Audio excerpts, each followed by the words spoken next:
Hello my friends and welcome to the Heroes of Might and Magic 3 Artifacts tier list.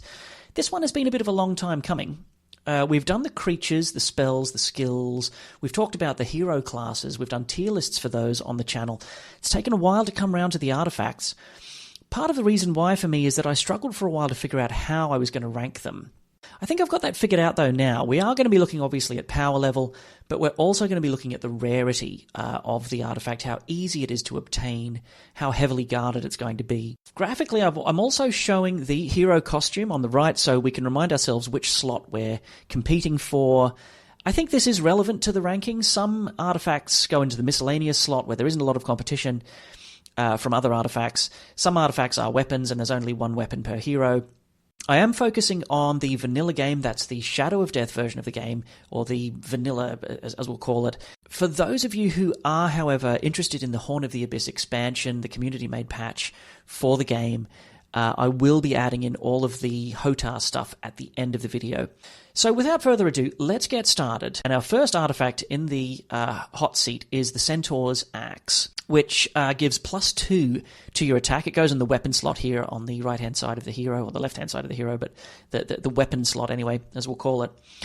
And I really love the Centaur's Axe. I really enjoy picking it up early. I'm happy. I want to get my hands on it if I can. I want to go out of my way to get it.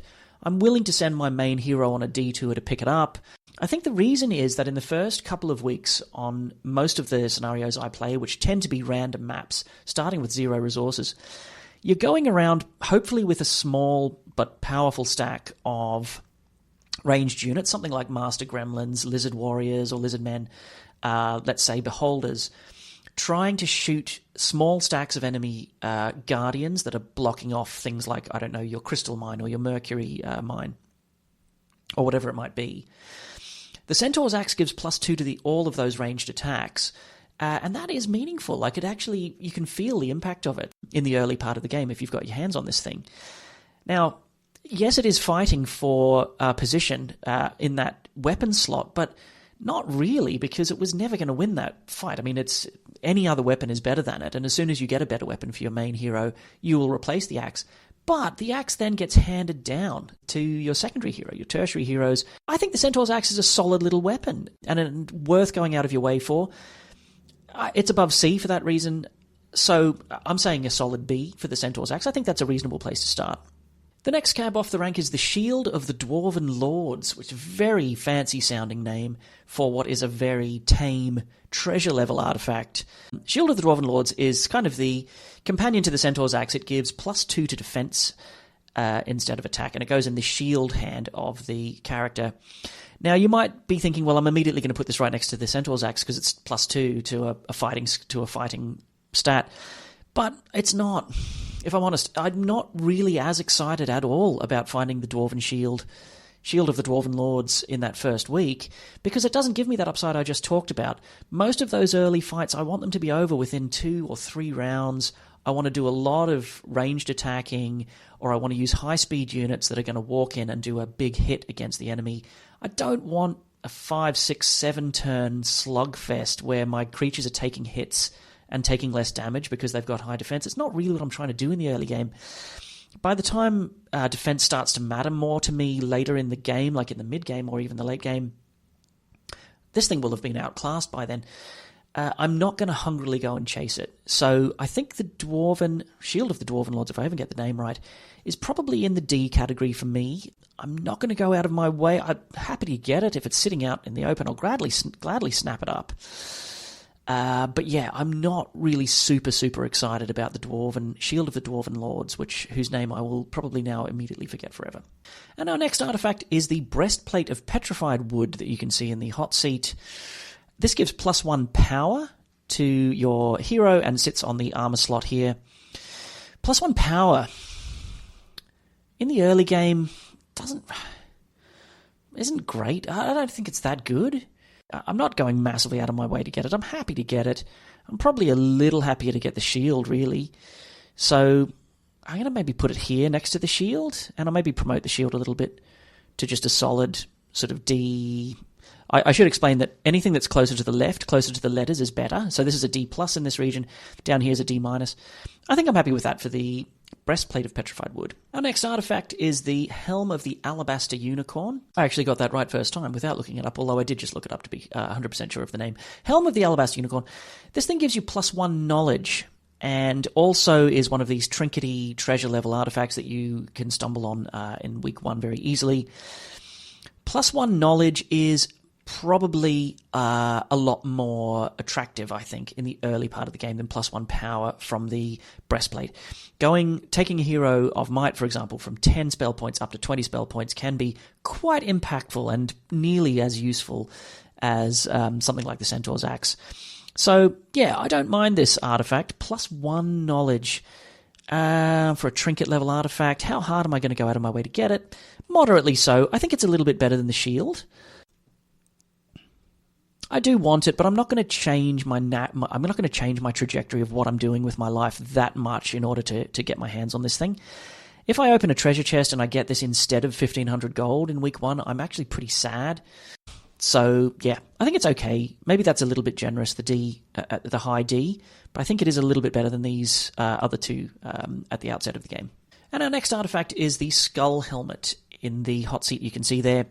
And this is a treasure level artifact, just like the Helm of the Alabaster Unicorn, but it's +2 to knowledge instead of +1.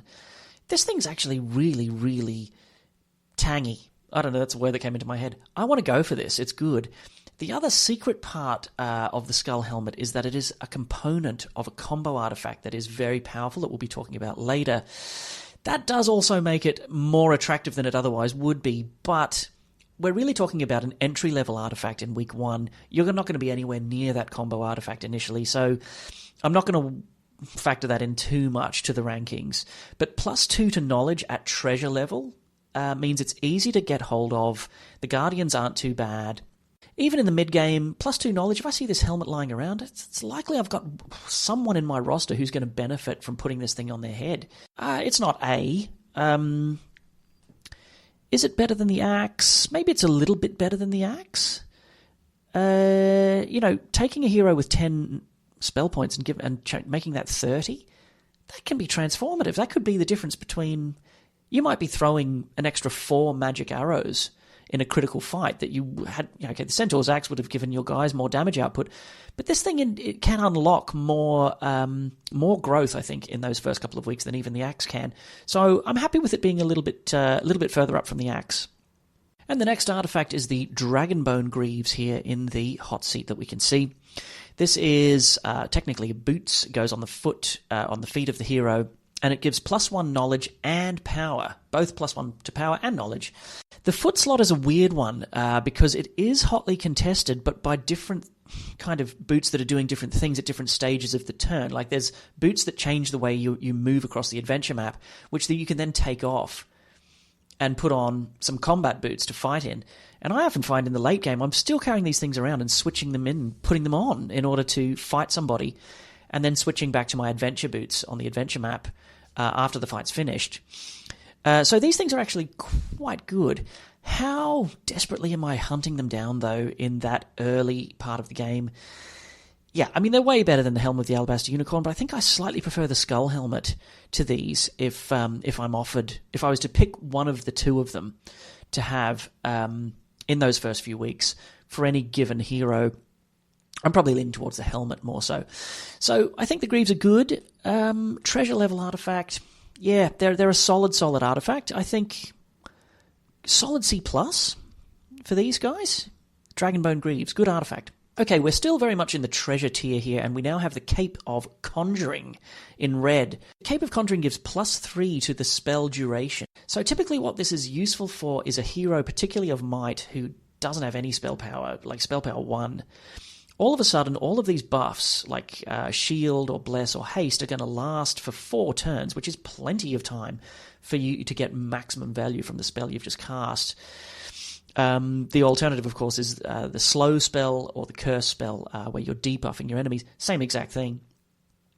And that can be really, really important and really useful in the early part of the game. So, yeah, I quite like the Cape of Conjuring. If I see it, I'm not desperately going out of my way to get it. I think it just falls off the back end of being something that I'm going to factor into my plans materially on day one, but I'm very happy to get it. And relative to how difficult it is to unlock, I think it probably just falls down here into this decent D category. D, by the way, is not bad. D is not a bad artifact. I want to make that point sort of clear. E is kind of where we're talking about bad artifacts, and there are going to be some Fs as we go as well. D is okay. D is fine. And you can be happy chasing a D artifact. You're not doing anything wrong, in my opinion. Next up, fortuitously, is the Collar of Conjuring, which is a partner to the cape. It goes around the neck. I didn't talk about the cape. The cape actually sits out here on the cape slot. Sorry, down here in the cape slot. The collar is actually technically a necklace. It goes around the necklace slot. Rather than giving +3, it only gives +1 to spell duration. But this thing on its own, +1 to spell duration, it's really, really unappealing. Even though it's a treasure, it's easy to get. I don't care. Who cares? +1 to spell duration? Like it's almost pointless. But it's very easy to get. I think it's floating around down here in the very uninteresting section. I'm certainly not changing my plans to go and fetch it. And with that, we're now onto the pendant cycle that sits inside the treasure tier of the artifacts. There are quite a lot of these, and all three of these that I'm showing you here actually are members of this cycle. The first one I'm talking about is the Pendant of Dispassion, and what this thing does is it makes your units immune to the berserk spell. At treasure level, it doesn't even matter that it's a treasure, because the chances of you being berserked in the early game are effectively 0. It may have some application at some point, being immune to berserk. It might. So for that reason, it can barely escape the F tier. But none of these are artifacts that matter. The next one is the Pendant of Free Will, which stops you from being hypnotized. Most of the time, your AI opponents, or even your human opponents, are going to struggle to cast Hypnotize profitably or meaningfully. I think this probably has equal application as the Pendant of Dispassion, and it's equally uninteresting. Next we have the Pendant of Holiness here, and this one makes you immune to Curse. Curse is an actually pretty useful spell, and it's a lot more likely that you might come up against an enemy hero that is trying to curse your stuff. You also protect yourself against being cursed by Black Knights and Dread Knights, which I think has application. It has some application. So a much better artifact than these ones. Still not something I'm remotely interested in chasing after in the early game, or at any stage of the game, unless there is that one specific application and it's for some reason relevant. And we're firing through these quite quickly because they aren't very interesting. The next one is the amulet of, or the pendant rather, the Pendant of Life.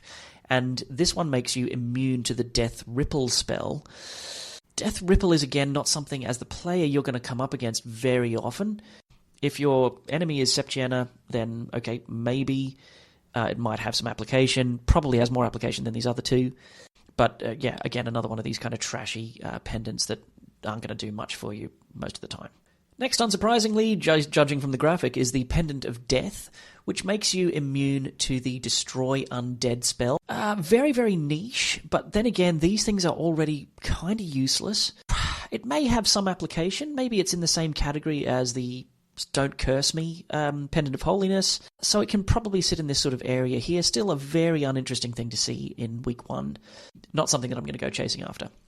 And in case you haven't already clicked off the video for boredom of me giving everything an E, you'll be happy to know that this next one is an exception to the rule that we've been living to so far. We have a treasure level pendant that goes around the neck like the other things. The Necklace of Swiftness gives every creature on your side +1 movement.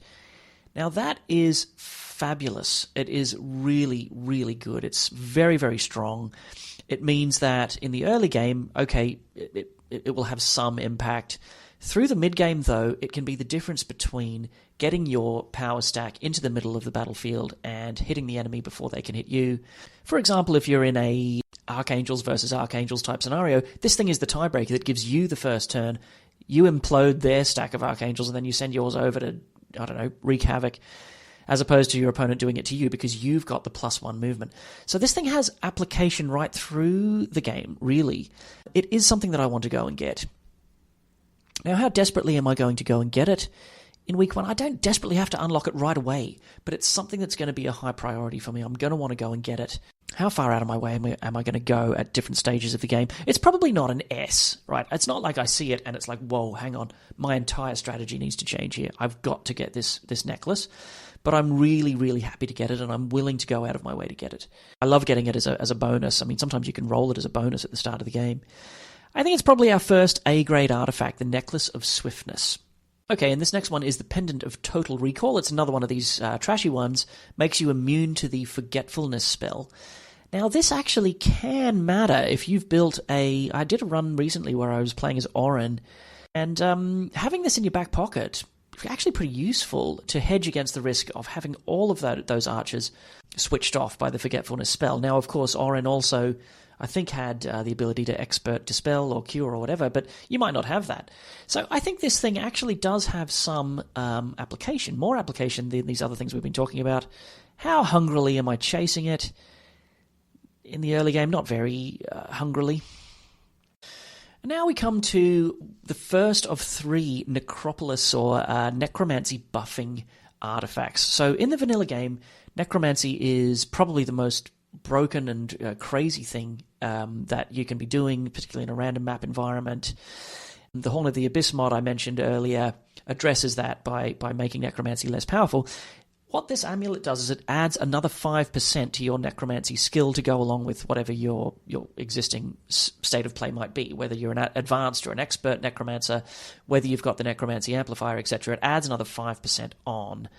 So it's a really hard one to rank. I think what I'm going to do is I'm going to rank these on the basis that you aren't in the Necropolis initially, and then when we get to the Cloak of the Undead King, I'm going to give that cloak the place it deserves, which will be quite high up because it's an extremely powerful artifact and it's relevant and maybe of use to even people who aren't the Necropolis. But initially I'm going to say, look, unless you're the Necropolis, this thing is actually provides you with no upside at all.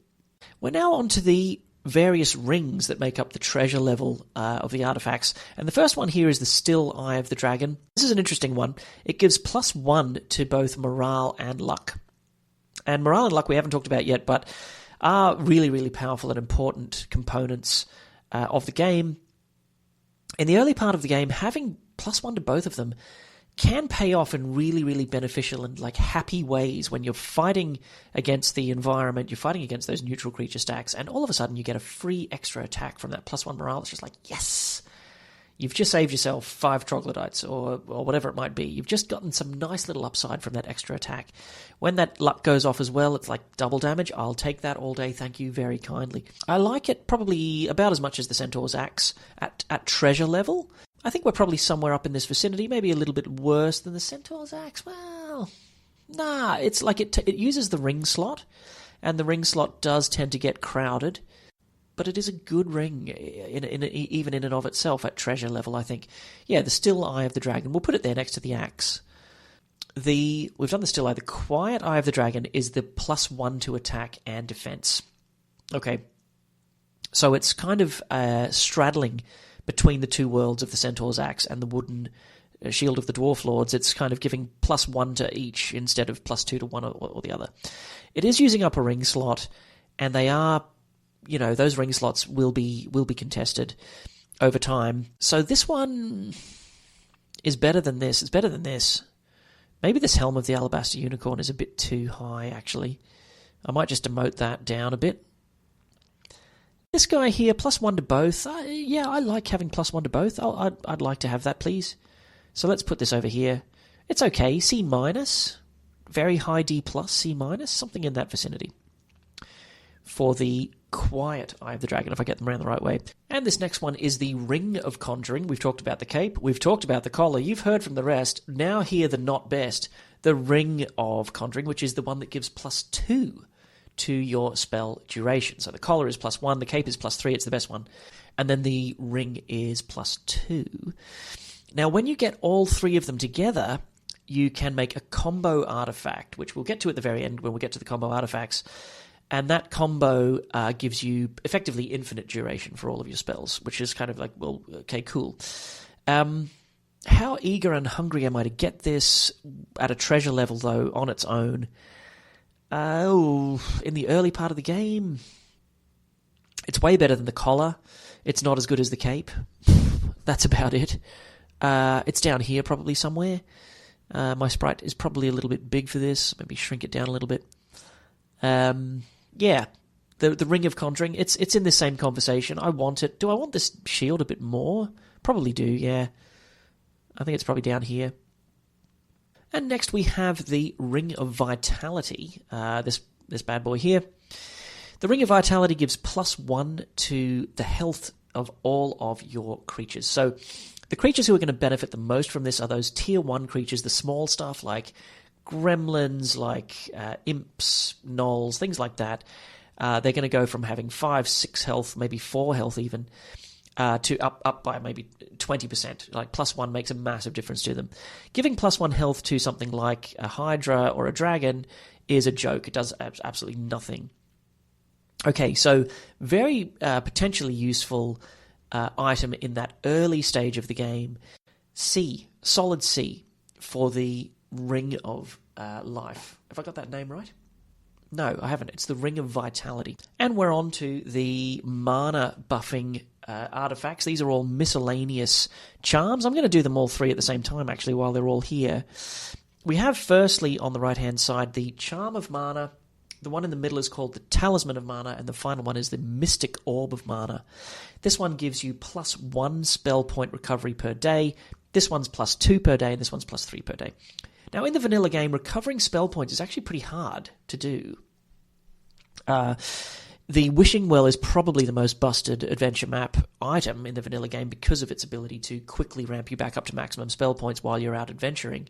The only other way to do it is to have the mysticism skill, which is kind of poor and doesn't give you many spell points per day for the cost of investing in a whole skill. The only other way to do it then, typically, is, there are other adventure map objects that do spell points, but these things are actually end up being quite handy. All of them are treasure level artifacts. I think I've got that right.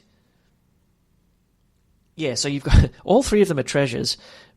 One of them is +3, one of them's +2, and one is +1. So in isolation, these things are obviously not going to be alongside one another on the list because this one's treble the output of this one. What these things are really all about, though, is the combo artifact. There's a combo called the Wizard's Well, which allows you to recover all of your spell points every day if you have all three of these on the same hero. We'll come to that at the end. In terms of assessing these in their own isolated environment, though, how valuable is it to have in our miscellaneous slot, which isn't very hotly contested, especially in the early game, an extra spell point per day? It's actually kind of handy. Even the +1 is kind of useful. I don't even think it's an E, despite the fact that this one's 3 times better. It's still a decent little artifact. It's not a high D, but I think it makes it into the D category as something that I'll be quite happy to have and unlock in that first week. Getting +2 per day is a pretty chunky improvement, a pretty chunky upside. We're probably up in this D+ region for the Talisman. And to get the Charm of Mana +3, that's pretty solid. That's actually really, really useful. Even if you're a proper hero of magic that's throwing tons of magic around and burning through significant amounts of spell points, this thing's going to make a difference to you. It's not just the heroes of might who are going to benefit from this. Is actually probably more up here in the, yes, I'm actually going to change my story. I'm going to actually find a way to go and get this thing. Is it up here? Is it better than the Dragonbone Greaves? No, yeah. Maybe I want to put this sort of here, and I maybe want to demote the Greaves a little bit. No, I like the Greaves. No, okay, let's do this. Let's bring them both down a little bit. Leave some room in that C+ for other people, or other artifacts, not people. Yeah, the Mystic Orb is quite good. And then when we get all three together, you get a really powerful Wizarding Well artifact that we'll talk about at the end. The next couple of artifacts all both relate to the Eagle Eye skill. There are actually 3 of these. There's the Bird of Perception, the Stoic Watchman, and then the Emblem of Cognizance. But the reason I haven't got the emblem here is that the emblem is in the next rung of rarity, and I want to stick to the treasures initially. Now, buffing the Eagle Eye skill is about as useful as buffing the... I don't know, I'm thinking of a stupid analogy, but buffing my ability to run 100 meters quickly. It's I can't run 100 meters quickly, in case you guys were wondering. The Eagle Eye skill is like the joke skill, particularly in the vanilla game, but it's been improved a little bit by the Horn of the Abyss, but whatever. Absolute joke of a skill. It's like an anti-skill. It takes up a slot on your hero that you can't get rid of. You can't kill the skill and replace it with something else. Does almost nothing in almost every engagement that you, every scenario you play. So buffing that ability is pointless. Is completely pointless. There's no sort of payoff upside combo with these Eagle Eye artifacts, sadly. And that really means that these things are the worst of the worst. And we're on to the luck buffing miscellaneous trinkets at the treasure level. We've got the Clover of Fortune, the Ladybird of Luck, and the Cards of Prophecy. All three of them do the exact same thing, which is sit in the miscellaneous slot of your hero's costume over here and give +1 luck and nothing else. So the Still Eye of the Dragon was sitting on your finger there doing +1 morale and luck. It's a much, much better artifact. It does use up a ring slot. These guys sit in your miscellaneous slot kind of helping out and being of some use. I think these are probably all in the same category, and they're all somewhere in the region of D+. Sort of in this region here, and I think that's where I'm going to put them. And the next three off the rank are actually the cousins of the three kind of luck, +1 luck artifacts we talked about. These are the three that give +1 to morale and also sit in that miscellaneous slot. We have the Glyph of Gallantry, the Crest of Valor, and the Badge of Courage. Now, I find that +1 morale is a little bit better than +1 luck, generally speaking, especially in the early game.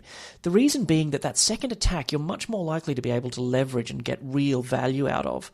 When luck goes off, if you're playing well and you've made a sensible attack, you've hopefully murdered the stack that you were targeting. You've largely weakened it because you've got retaliation coming back most of the time and you've been planning for that. When the good luck goes off, it just means, the whole stack is dead instead of having any survivors from your attack. It's great. It's good upside when the luck goes off. It's a fine thing to have. But the morale, just statistically, I think is more likely to have those payoffs where you get an unexpected second attack and it's like, oh, brilliant. Fantastic. I can get massive leverage out of that second attack if you have a doom stack or if you have a good big stack of something that you're building. So I think all three of these are better than the three that we talked about just there previously. I think they make it into the C.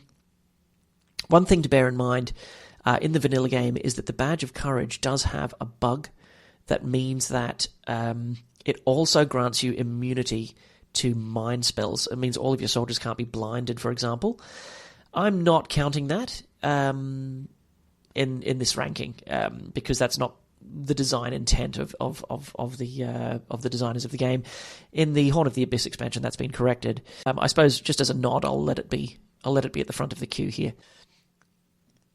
Okay, next up is the Hourglass of the Evil Hour, and this is a really, really interesting one. What this does is it negates all luck bonuses on both sides of the battlefield. Okay, so what that means is ideally you're a hero who is already not lucky at all. If you've got the Clover of Fortune or the Ladybird of Luck that we talked about before, it's a massive nombo to also have this in your miscellaneous slot because this thing just deletes the upside of that. If your opponent is lucky, this thing turns off their luck. In the early game, as a treasure level token trinket that I'm picking up, this is not good. This is not very exciting, mainly because most of the fights I'm engaging in those first few weeks are against neutral stacks that weren't lucky in the first place. If I come up against an enemy hero, it's also half the time they might not even have any luck of their own for me to negate. And on top of that, it turns off these three. It means I can't use them. So I'm not chasing this very hard at all. I don't even think it makes it into the D. Is it going to have application? Yes, more than these other things probably. Probably less than the Collar of Conjuring. And I'm probably even a little less excited than I am by the Pendant of No Forgetfulness, the Total Recall, rather than that you have here. Okay, I've got it in the order of things a little bit mixed up here. I think I wanted to talk about this one next, but I've moved the telescopes into focus instead. I'm going to hop over and talk about this one. This is the Spirit of Oppression. I can't believe I forgot the name of it. I had to quickly check it. The Spirit of Oppression, such a cool name. And like the graphic of this, like, it's just so fun. right? Spirit of Oppression. It's the cousin of the Hourglass of the Evil Hour, and what it does is negates positive morale for your enemies. Now, is it as equally uninteresting as the Hourglass of the Evil Hour? No, it's way better. Like, it's way, way better. How much better is it and why? Well, first and foremostly, when you're fighting neutral stacks of creatures, even from day one, you go up against a gang of, say, lots of goblins, they have positive morale because all armies get +1 morale if every stack has been drawn from the same faction, which of course is true for the goblins. Now, in the early game, a morale flash on those little suckers can be the difference between losing 1 troglodyte and 12, because you lose that turn of being able to either shoot them or trick them or frustrate them or whatever. So that completely changes the story. I think the Spirit of Oppression is actually pretty good. Into the mid-game, it can be extremely powerful if you're up against a knight or someone like an overlord who has, marching into battle with triple positive morale. It's like, nah, sorry. 0. How about 0? How about no morale? Sonny Jim.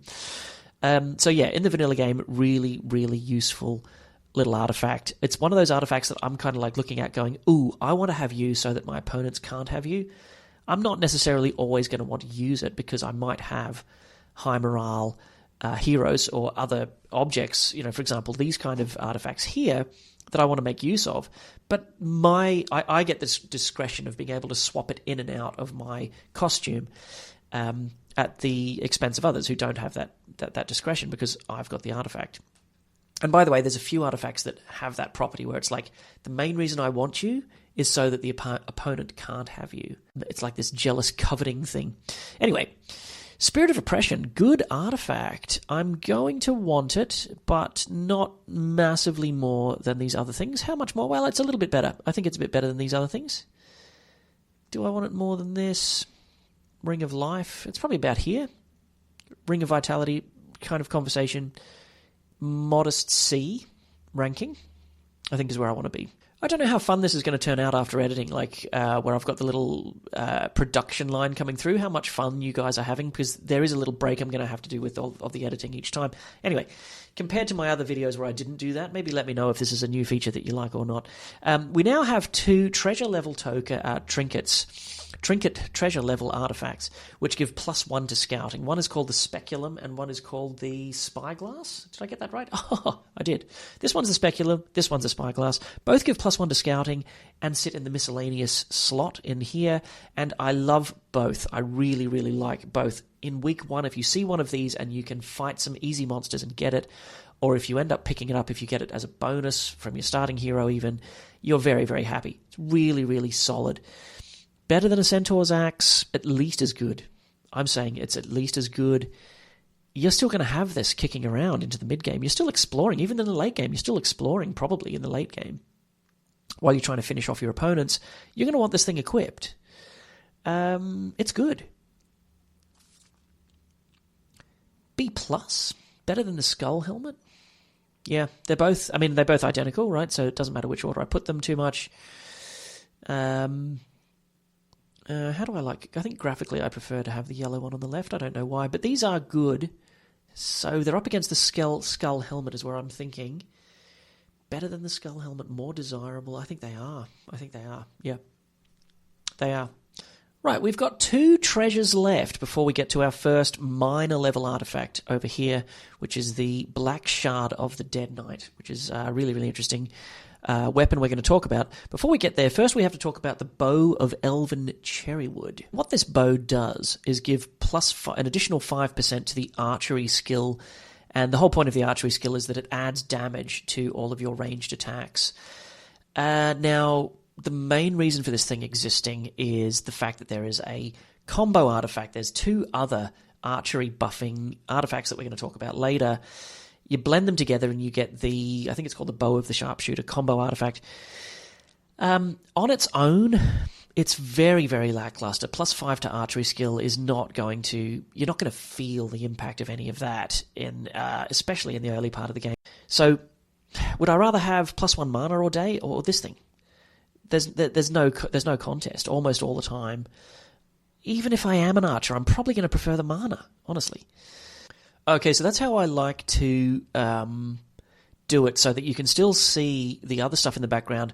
A little yellow border around. I hope that visually comes out okay. And next we have the Legs of Legion. This is the last treasure level artifact before we are into the bigger, heavier hitting stuff.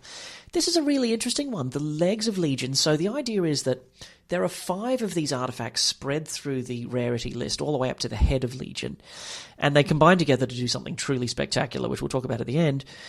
But for the treasure level legs, this is a really fascinating one. It gives you +5 to your creature growth for your level 2 creatures in your town. And there are some towns that love their level 2 creatures. If we think of, say, Gogs in the Inferno, off the top of my head, archers and marksmen in the castle, massively, like Legs of Legion, hell yes. You're going to be, give me this, and I'm going to hire it. The downside of the components of Legion is that in order for them to work, you need a hero to be stationed in the town at the start of the week, which is a real pain, especially in the early game. I don't want to spend 2,500 gold to have a human being standing in the town holding the Legs of Legion. I think it would be really cool in the community expansions if we could change the way that the Legion statue works so that you could post the body parts to a town. For example, place them in the town hall, and then you could gallop away, and they're just there in that town until you want to move them or assemble the statue that we'll talk about later. Anyway, that's just a design suggestion. However, in the early game, the legs, if you can get them and you are a town who cares greatly about your level 2 creatures, great little artifact, really, really useful. In the mid-game, not so much, not so exciting, but none of these treasures are particularly exciting by the time we get to the mid-game, really, in isolation. I think this is one of the better ones. It's one of the better treasures. I might just wedge it here in between the skull helmet and the spyglasses. I think all else told, I'd still rather have this scouting upgrade than this most of the time. Well, if I get it in the early game, I think it's close between these. I do think it's better than the skull helmet. You could put the legs up here. I wouldn't object to that. I think they're quite strong. Have I been too generous to the +1 speed? Like, it's way out in front, way ahead of these things. Do I love the speed Necklace of Swiftness more than scouting by this much? I'm not sure I do, actually. I think I might need to demote the Necklace of Swiftness down a little bit. A triple plus is just a little bit high. Yeah, I'm more happy with you here. You're a solid A. A triple plus we're going to reserve for some A triple plus stuff. It's very strong, but I just don't think the chasm down to the speculum is that far. Maybe we sit just above the Centaur's axe. I might have gotten a little bit overexcited earlier, which I do tend to do from time to time. Now, we have done all the treasures. Yay! They are here on the screen. All of the treasures in the vanilla game for your viewing pleasure, and mine. Let's move on, shall we, to the minor level artifacts. Okay, and the Black Shard of the Dead Knight, such a cool name for an artifact. Wow. And that's one cool thing about the game in general, is that there's a really immersive sense to a lot of the names that are given to the artifacts. This one gives you +3 to attack instead of +2 from the Centaur's axe. Okay, it is also one of 4 components of the spectacular armor of the damned, which we're going to be talking about later. Skull helmet's one of the other components, and that does matter because that particular combo is so powerful. However, in the early game, it's not going to sway you greatly. I mean, am I going to go out of my way to pick up this sword because of that? Well, if I'm reasonably confident that I can pick it up later, then I'll just pick it up later, right? I think all told, it's probably a little bit worse than the Centaur's axe in terms of how hungrily and urgently I'm going to go and chase it down. Do I really believe that now? I mean, I've played a couple of recent campaigns where the armor of the damned really mattered. No, I'm going to be stubborn. I'm going to give the armor of the damned a good score when we get to it. But for this Black Shard on its own, assuming that the combo is just an ambition, a long-distant ambition, and you don't have the other pieces of it waiting, I think it's worse pound for pound than the axe because of its higher rarity, and its only very modest upgrade to +3 attack instead of +2. So this is where the controversy is going to start coming in. Rather than do a hop here, I'm going to go straight to the next one, which is the Greater Knoll's Flail. This is in at minor, and it's +4 to your attack instead of +3. Now you're talking. Okay, harder to get than the Centaur's axe, but it's a proper beefy step up to +4 rather than +2. You will notice the difference. You will find yourself wanting to go out of your way to pick this thing up. Is it just barely better than the Centaur's axe at minor? No, I'm actually going to let the axe win this. I think the axe is just so good and so exciting in that initial part of the game. It's easy to get, with Greater Knoll's Flail, solid, good minor level artifact. Yeah, I think it's close here. I think the Shard falls behind because it's only +3, but then it is part of that amazing artifact combo. The Red Flame Dragon Tongue. Very interesting one. It's the only weapon, to my knowledge, that gives you... No, that's not true. It gives you +2 to attack and defense. So kind of like the Flail, it's adding 4 points of value, but it's hitting both attack and defense. I think at minor, it's just about as interesting as the Dead Shard. Okay, it is also a component of the Power of the Dragon Father, that 9-piece combo that we're going to talk about later. And that makes it pretty good. But I think it's probably a little less urgent it's going to inspire a little less urgency than these other artifacts up here. Okay, and yeah, the narrative continues here. So we're into the shields. These are minor level artifacts. Okay, the two shields. We have first the Shield of the Yawning Dead, which instead of the +2 from the Shield of the Dwarven Lords, we have +3 to defense, but it's a minor level artifact. But then on top of that, it's also a component of the Armor of the Damned. What do we think? How hard am I pushing to get this? It is better than the +2.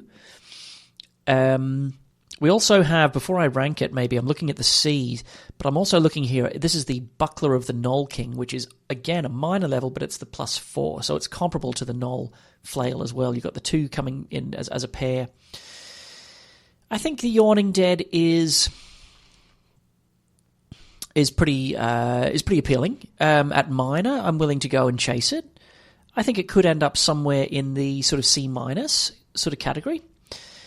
The Buckler of the Knoll King, meanwhile, +4 is pretty chonky and pretty solid. I think I'm happy enough for that to be more of a C+-ish type artifact.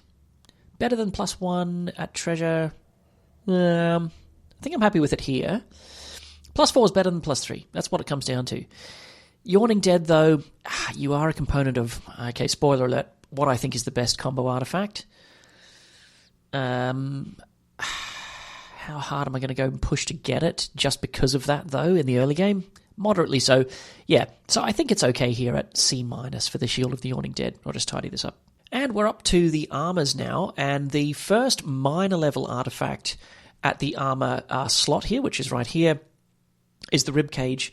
Terrifying looking thing. It gives +2 to spell power, which is quite a lot better than the +1 we were getting from the weak kind of petrified wood artifact.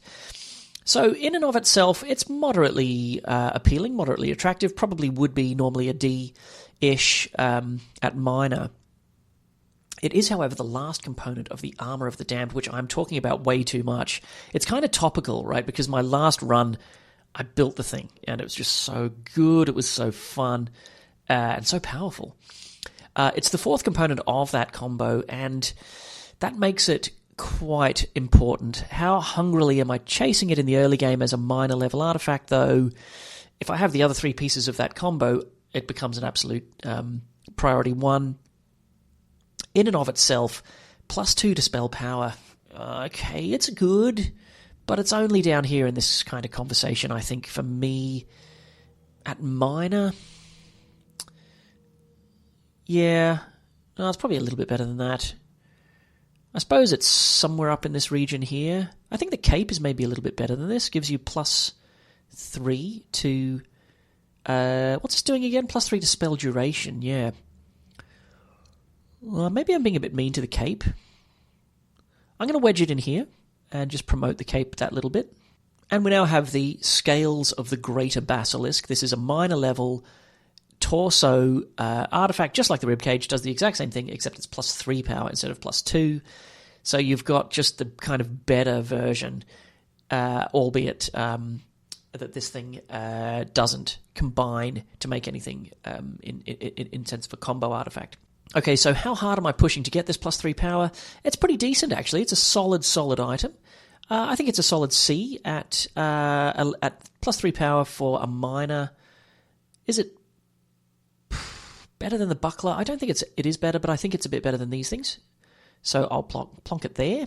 And we now have the Armor of Wonder. One thing I really think is cool about this is the image. I love how it's this golden kind of cuirass or whatever, and then there's this kind of glowing back end behind it, like it's being presented from some divine source or origin. The Armor of Wonder. Init minor, and it is a torso, obviously, artifact. Gives +1 to all 4 primary stats, so you get +1 to attack, defense, power, and knowledge, all in one package. This thing here is +1 to both spell power and knowledge, but not the attack and defense, but it's a treasure. I think the Armor of Wonder is pretty decent, actually. It might barely make it to B-. And we now have the Helm of Chaos, +3 knowledge at minor. Doesn't combine to make anything in particular. +3 to knowledge, worn on the head. Okay, how much more impressive is that than +2 from the Skull Helmet? It's a bit more impressive, but it's a whole tier level more difficult to obtain. This, for me, is a classic example of just an artifact. If I see it and I am able to easily unlock it, great. If I happen upon it, great. If I never get it, I'm not going to cry or die, upset about it. I think it's just a C-. Okay, so I've just found a little slot for it there at C-. The very next artifact on the list, though, is this interesting, the name of this, the Crown of the Supreme Magi. Now, you would expect that to just be like, oh my god. It's +4 knowledge instead of +3, and it's in at the same rarity. It doesn't form part of a combo, and for that reason, it's just it's just strictly better than the Helm of Chaos. It does have a higher intrinsic internal value that the game places on it in terms of the gold cost value, if you were to purchase it at the Artifact Merchant, for example, that kind of thing. So I'm just idly fixing that at the same time. But it's just better. It's in at minor. If you see this, you're just plain happier than seeing this. I'd rather have the 4 knowledge on my head than the 3. Chaseable, attractive, useful artifact. Yeah, I think it's probably C+. I think it's pretty good. Put it in here. I quite like it. And for those of you who know the game really well, we've come to a big one here. These are the Boots of Speed in at minor. And in the vanilla game, these boots are made for walking. They give you +600 movement per day. And to put that in context, if you are a normal-ish hero with a normal-ish army, nothing particularly fast or slow, and you're on grass, that's an extra 6 squares that you can walk each day over that grass with no road. Now, these are busted. These are preposterously good.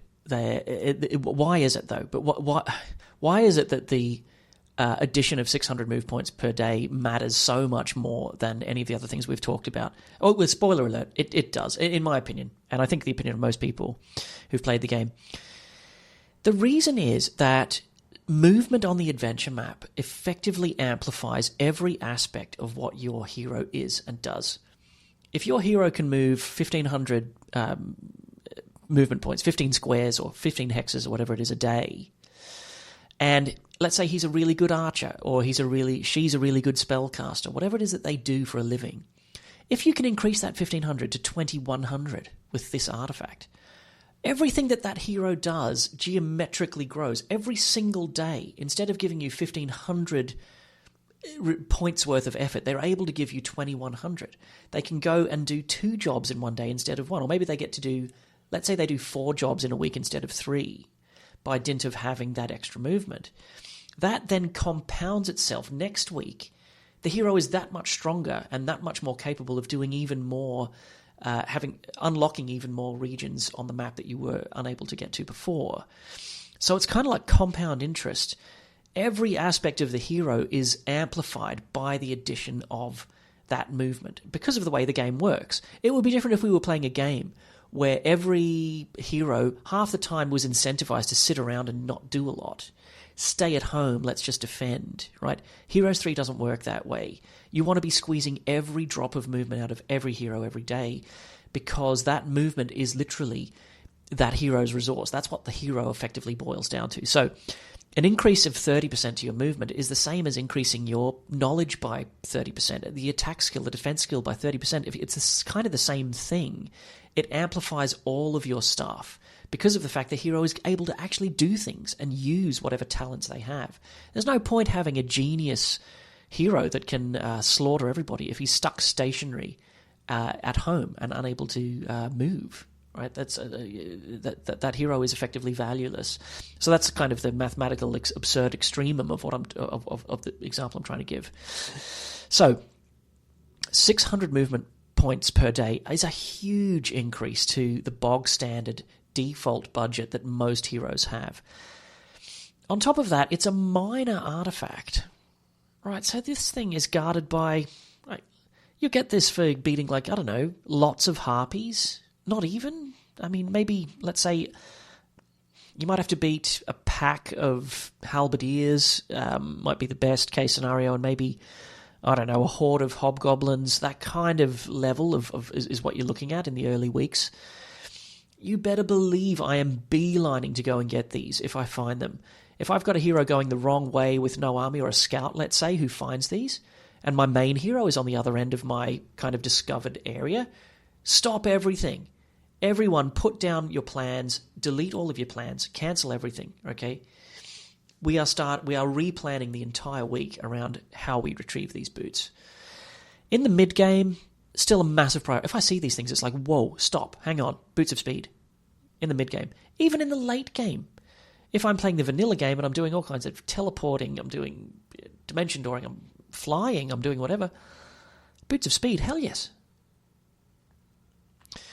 Have I convinced you? These are amazing. I'm not sure that there's any artifact that will beat them, but we'll see. There are a couple of really, really powerful artifacts that admittedly have a higher rarity, but are extremely powerful, that maybe can challenge them, and I'm going to leave my decision until the very end. But for now, the top spot goes to the Boots of Speed. Unbelievable. 600. Like, it would be different if it was just like plus 100 or plus 200 moves. That's still pretty juicy and attractive, I must say. But 600 is a massive buff. Okay, we're moving up to the cloak section now in the minor category, and we have the Dragon Wing Tabard. This is a really fun artifact, one I really enjoy going after. +2 to spell power and knowledge, which is a nice little combo. Like, it's giving you the extra spell points, and it's giving you a reason to want them at the same time. I think +2/+2 is way, way better than +1/+1, and that justifies the extra rarity quite nicely. I like going after this thing. It is a component of the power of the Dragonfather, which is also relevant. But yeah, I like this. I actually like this much better than I like the Armor of Wonder, because it's going to have more impact. It's going to unlock things. Hero of Might goes from 10 knowledge and 10 power to 3 and 3. And that's solid. Like, that's a good couple of lightning bolts with meaningful damage now that came out of nowhere. That's really, really useful. Whereas you give that same character the Armor of Wonder, and it's like, well, yeah, it's good-ish, but I was already attacking and defending pretty well before that anyway. This thing can shore up those holes. And similarly, on Heroes of Magic, just giving them more spell points and giving them more power, great. Really, really solid little artifact. How much do I love it? Not quite as much as these guys, but I think we're in this conversation up here. I like the tabard. And this is the Vampire's Cowl. It's the one that gives you the plus 10% to Necromancy, as opposed to the plus 5 that we got from the Amulet of the Undertaker. In case you can't tell, I'm quickly scrolling to check the name. It is the Vampire's Cowl, and it is indeed plus 10% in the vanilla game.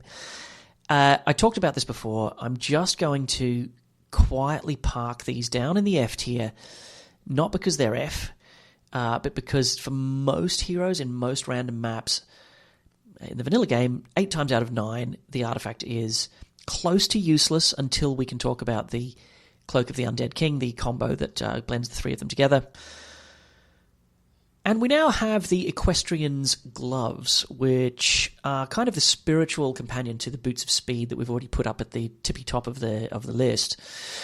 However, these are literally half as good. They give you 300 extra movement points per day rather than 600, and they go on the ring slot, and so that's why it's sort of embedded here with another ring, as opposed to maybe I could have talked about them back to back.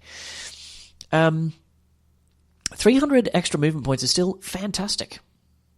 Okay, so how should I judge this? Well, in isolation, let's imagine I don't have the Boots of Speed. Let's imagine it's day 6 of week 1. I'm galloping around discovering things. I've picked up one of these speculums. I've gotten to a cherrywood observatory. I'm looking out on the landscape, and I spot these gloves being guarded by lots of halberdiers. Okay, it's a minor level artifact. I have a new priority. I want them. I want these gloves. Go get them. Change your plans. Figure out how you're going to get an army around there. How are you going to magic arrow those guys to death? I need those gloves. I want them early because they will immediately begin compounding the same way that I talked about before when I was ranting about the boots. I don't care. 300 points is 300 points. That's still really, really solid and really useful. I want the gloves more than I want the Necklace of Swiftness. Okay, bearing in mind that I have to work harder to get them than the necklace. Yeah. Well, yeah. No, I do. Is it S? It might even still be S, but they're still fantastic. They're an absolute priority. They're probably not S. I'm probably going to want to end up promoting them to S in the end. I don't think I'm going to say that they're not quite S, but they are more of an important priority early in the game than any other minor artifact, with the obvious exception of the boots. Okay, next is the Ring of Life, and this pairs with the Ring of Vitality. It does the exact same thing, gives +1 life to all of your stuff. Okay, so it's exactly the same item, except it's in at minor instead of treasure. Now, as I think I mentioned back when we talked about Vitality, it's one of 3 components needed to make the Elixir of Life combo artifact, which is exceptionally powerful, which is cool. If I see this thing, though, it's going to be ranked lower than the Ring of Vitality because it's harder to get and it does the same thing. So in isolation, it's probably a D. +1 life is pretty nice, though, and I'm willing to go after it a little bit more than I am these luck things. Okay, and then we have the Emblem of Cognizance. This thing is +15% it might be to the Eagle Eye skill and combines with nothing to make anything. It's harder to get than these other ones, but it's pretty much equally useless. Not a lot to be said here. Okay, and then we have the Bowstring of the Unicorn's Mane. It's the second component paired alongside the Bow of Elven Cherrywood. Did I say that right? Bowstring of the Unicorn's Mane, yeah. It gives +10% to the archery instead of the +5%, but it's in at minor. But it's still down in the same category, in isolation on its own, just not something that I'm ever particularly interested in chasing. Okay, next is the Inexhaustible Cart of Lumber. This is in at minor, and if you can get your hands on this thing, it goes in the miscellaneous slot and grants +1 wood per day. So it's basically a sawmill that is kind of unconquerable, and the cool thing about it is you can give it to anybody. You can have a messenger runner hero right the way through the whole game, all the way to the very end of the game. This thing will still be paying you +1 wood. It will never be pushed out of merit by anything else. It can always be handed off to someone who doesn't matter to look after it for you. So it's easy to unlock, and wood matters, usually. Most templates actually probably, if anything, have a bit of an overabundance of wood. I am working to try to make wood matter a bit more into the mid and late game in the templates that I've been working with recently. And I think I want the tabard more than I want the skull helmet. Just while we're here, that's just my gut. That's just my raw reaction. I know this one's more... Yeah, this is a higher tier than this, but I don't care. This one, it's in here somewhere. Where? Where, Paul? Where? Do you want it more than the legs of Legion, man? Well, the legs are much easier to get. No, I think I like the legs a bit more, and I like the tabard a bit more. And I like the skull helmet a tiny bit less, so I'm going to put it right there. Okay, and that's a bit of a shame that we've masked the skull helmet artwork, which I love, but oh well. Next we have the Inexhaustible Card of Ore, which is the natural cousin to the Inexhaustible Card of Lumber. And if anything, I probably like this one a tiny bit better. Why? Why, you ask? I just feel like wood is that tiny little bit easier to get especially if you've got someone out on the water getting flotsam and stuff. It just feels in the games I play usually over the course of many years that all else equal, it's probably going to be the case that ore is the one that's probably slightly more challenging to get hold of than wood. Wood just has a few more outlets than ore. Maybe that's just an illusion. I don't know.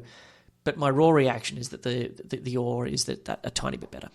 Okay, next up on the minor list is the Loins of Legion.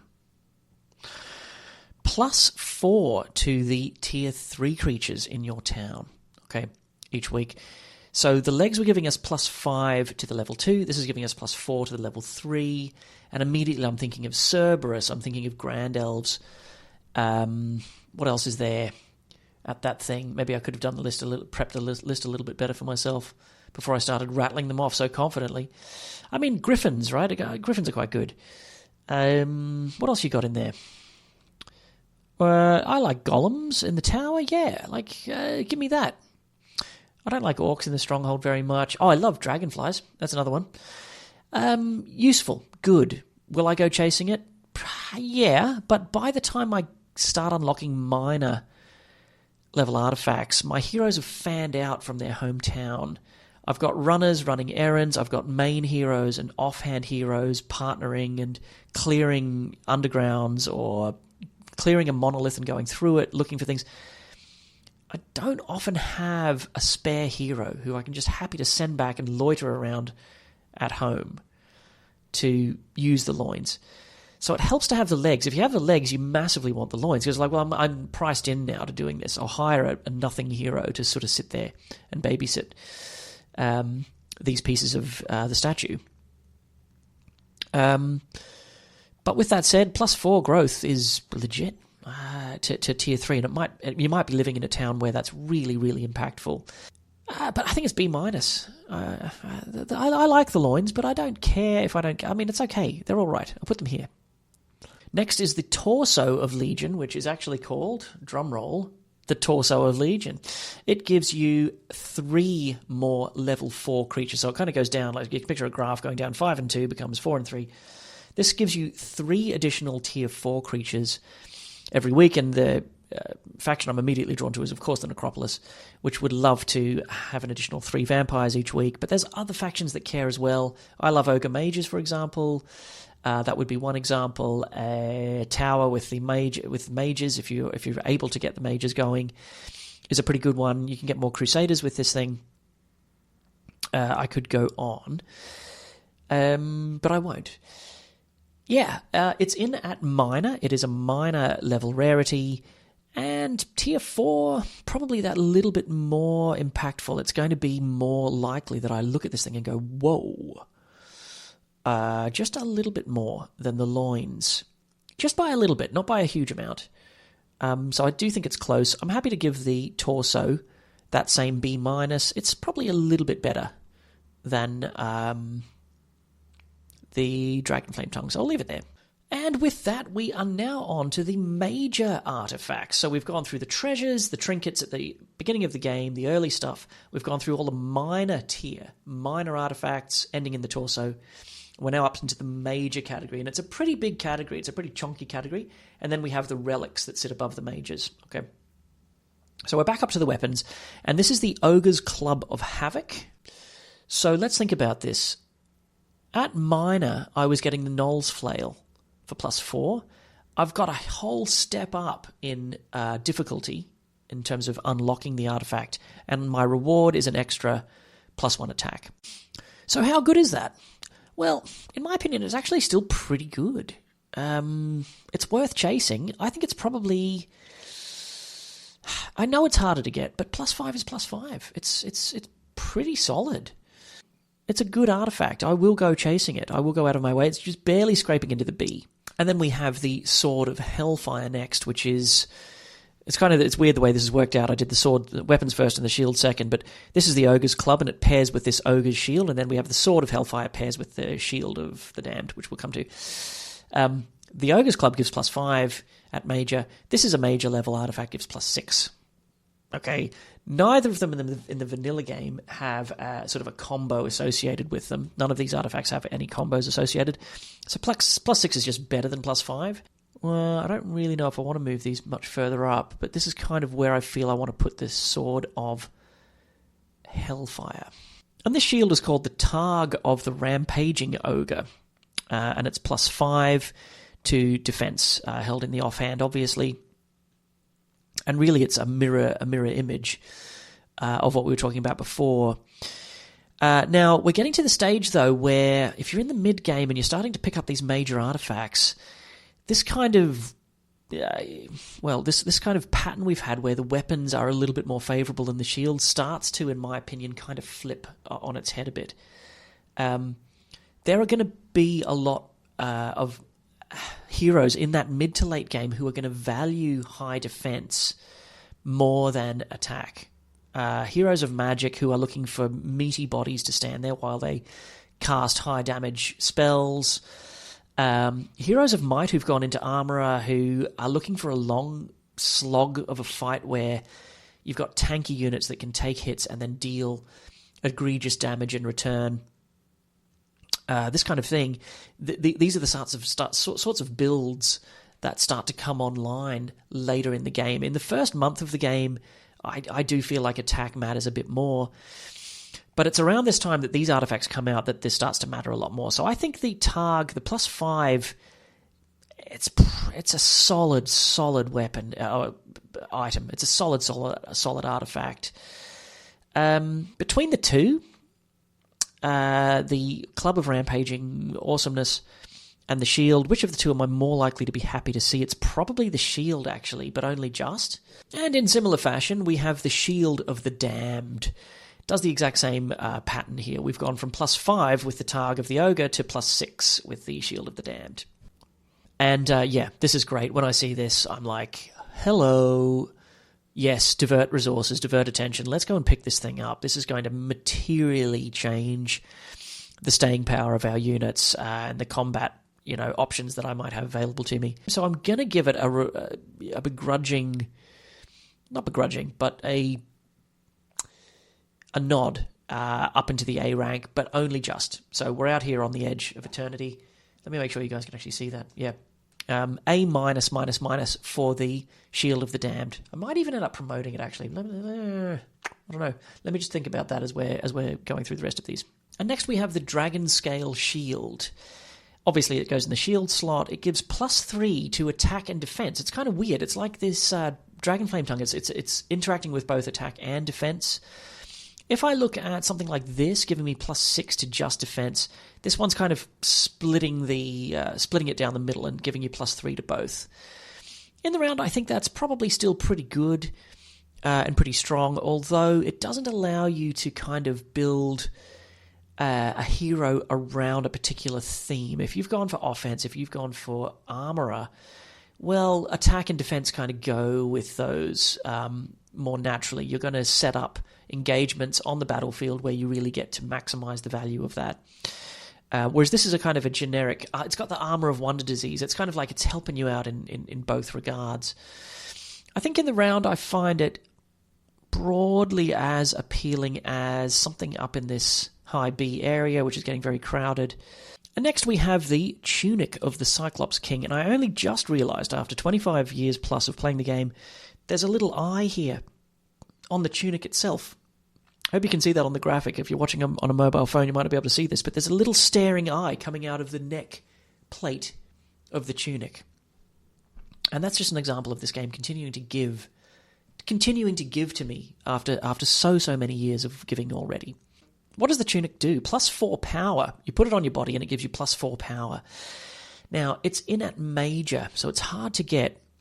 Your counterpoint is kind of the Basilisk Scale Mail, which was in at minor here, giving you +3.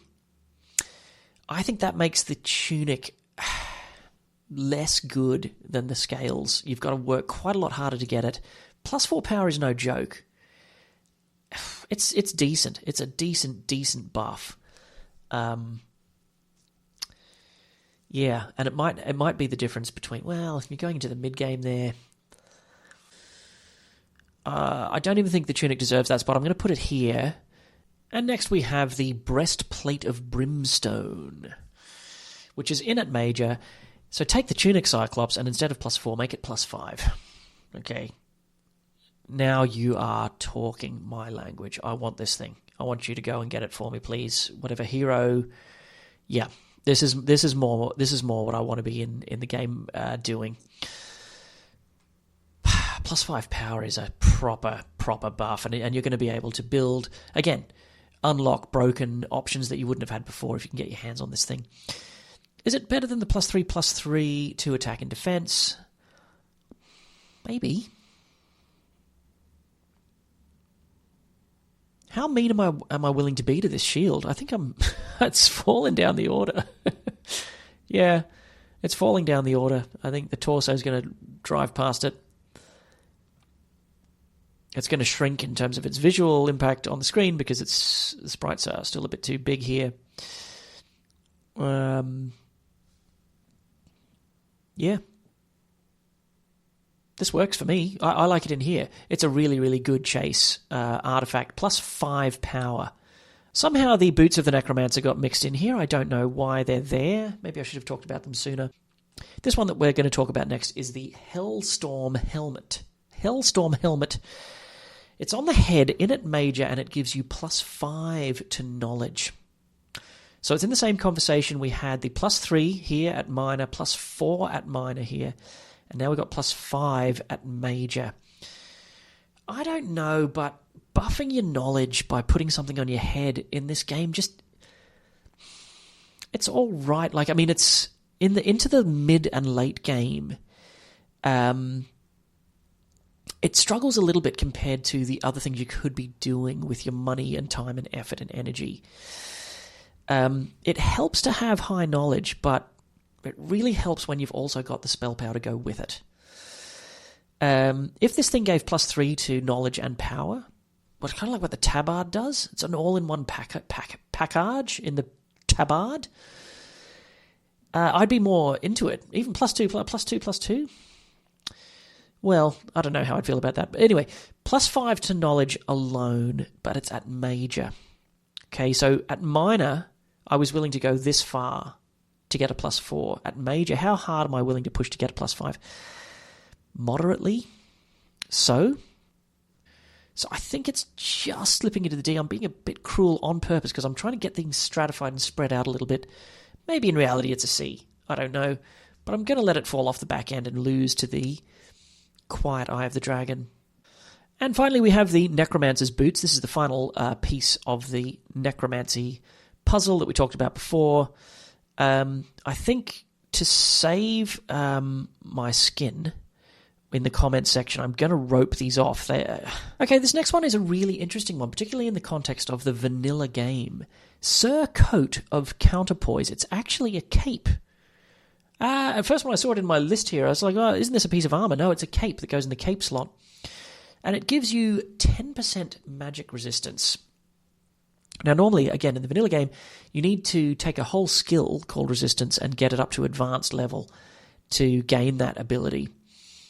In the skills video, I ranked resistance actually pretty generously, but in reality, I'm not sure if I really believe that anymore. I just don't feel like 10% is going to be enough to materially sway the incentives that you have or that your spellcasting opponent has. In Horn of the Abyss, that we'll talk about later, everything gets swapped around with resistance and things get changed, and there's a combo artifact that this thing feeds, blah, blah, blah. But for now, in the vanilla game, getting 10%, like I'm walking into a fight against an enemy mage, I'm saying, look, if you try and slow me, if you try and lightning bolt me, there's a 10% chance it won't work. Ha ha ha. Good, okay, useful, yeah, sure. How desperately am I chasing it at major? I don't actually think I'm chasing it very hard. 10% is chunky. 10% is something. But I'm not going to go chasing this thing very, very hard. We next have the Ambassador's Sash, which is a cape which gives you a 10% reduction to the cost of surrendering. In the vanilla game, that's all it does. Okay. Well, I talked a little about a good analogy for this. I talked in the Creatures video about the Phoenixes and their Rising from the Ashes ability. It's upside. It's nice to be able to rise from the ashes. It's a good thing. It's better than not having the ability. But the problem is, if you've lost a huge stack of Phoenixes and they've gone to ground, they're dead to a man, dead to a bird, and they're coming back from the ashes, well, something has already gone pretty profoundly wrong in your campaign, in the fight. Like, the fight that you're in is a bad fight. You're not happy to have been in this situation in the first place. So it's a kind of a lose very slightly less ability, that Rise from the Ashes. And this one is the same. If you're surrendering, well, hopefully you're only surrendering because you have, ideally it's a scouting hero with a tiny army, and you're like, look, for a few grand, I'd like to keep these harpy hags. I'm going to surrender. I'm going to pay the couple of grand.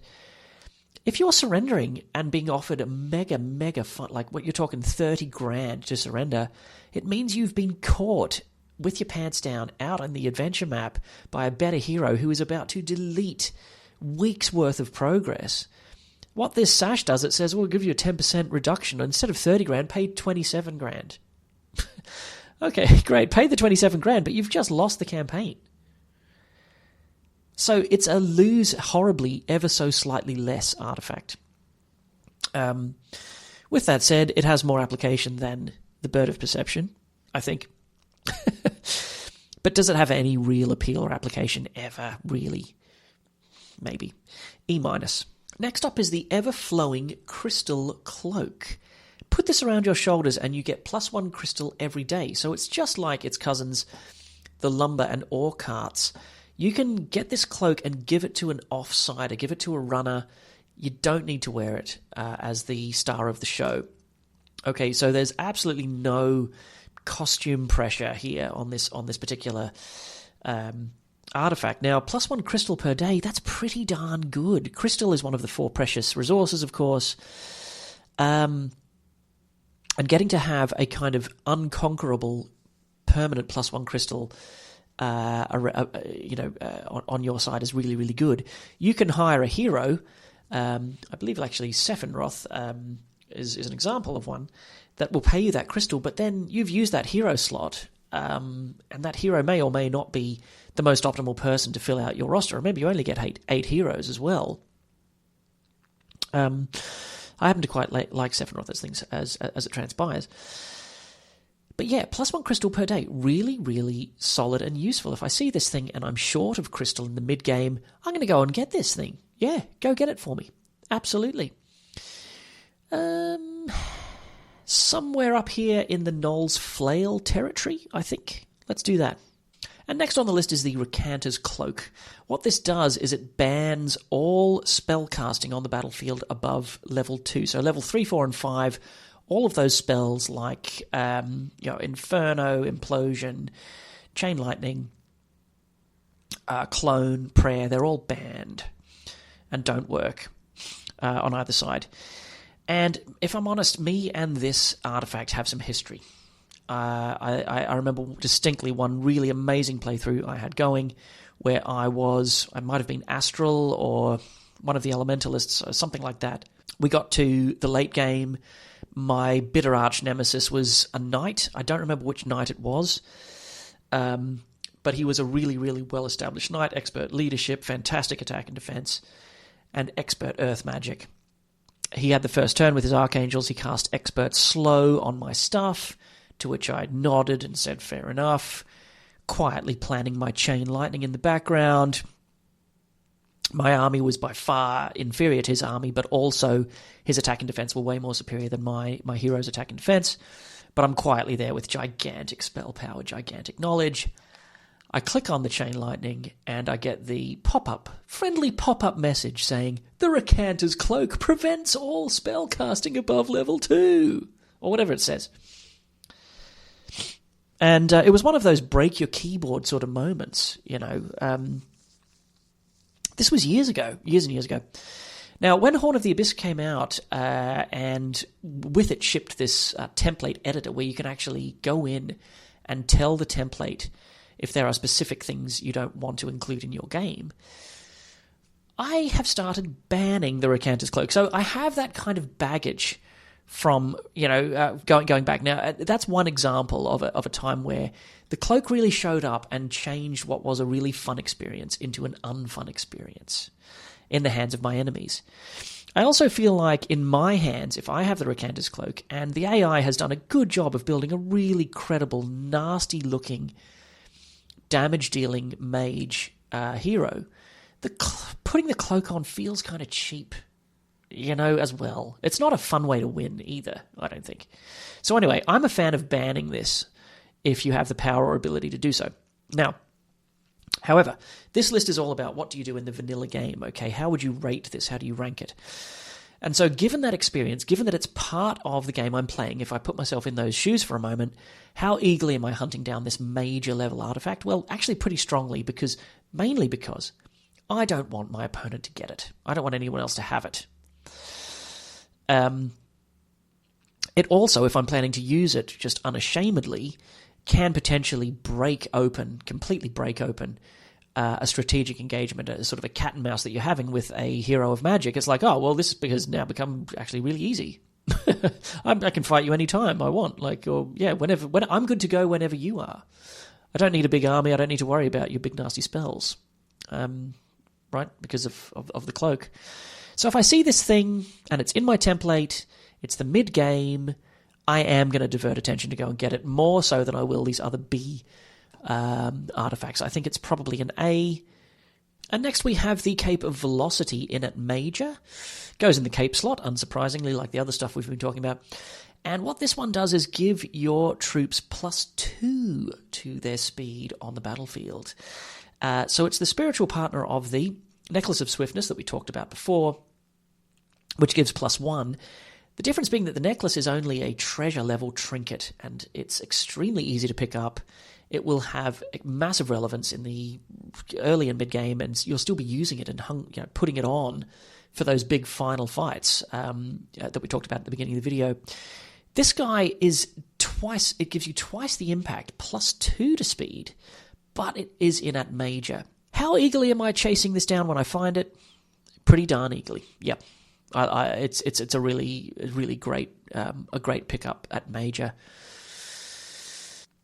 That's actually a close call. I think these two are kind of right up there. A+. I'm going to go for the cape. I'm going to promote the cape up here. A+. Great artifact. Highly desirable and sought after. Okay, we're on to some interesting necklaces here. We have first the Necklace of Dragon Teeth, which, drum roll, I'm just going to call it up here because I can't remember exactly. And I know I should. It's spell power, right? Like power and knowledge, yeah. Okay, so all of these dragon teeth, right? All of these dragon-themed items do kind of multiple things. So this one is not attacking, but is addressing power and knowledge. It's giving you +3 to both, and it's part of that power of the Dragonfather artifact. +3 to knowledge and power is pretty darn good. It's got the same great features as the tabard. It's like you can give this necklace, I can picture a hero of might gently bowing their head, getting the necklace of dragon teeth, and all of a sudden lifting their head as a credible threat on the battlefield with the spellbook. Now, I've got this big spellbook full of level 3, like a bunch of different spells. I've got Frost Ring and other stuff I never was able to cast before. Now, all of a sudden, I'm wearing this thing. I'm a decent spellcaster, thank you very kindly. Flip side, if you're a warlock or a wizard or an elementalist, I love this. I want this around my neck. Yeah, it just makes my existing stuff, the existing stuff I'm already doing, even more broken and powerful. My chain lightnings are going to hurt even more. Okay, so tons of application, really desirable. It's in at major. The tabard is in at minor for +2/+2, but I think the teeth are a little bit better. A. Power and knowledge is the type of pairing of a primary stat that works. Attack and defense pairing is still fine, but it's just not as good.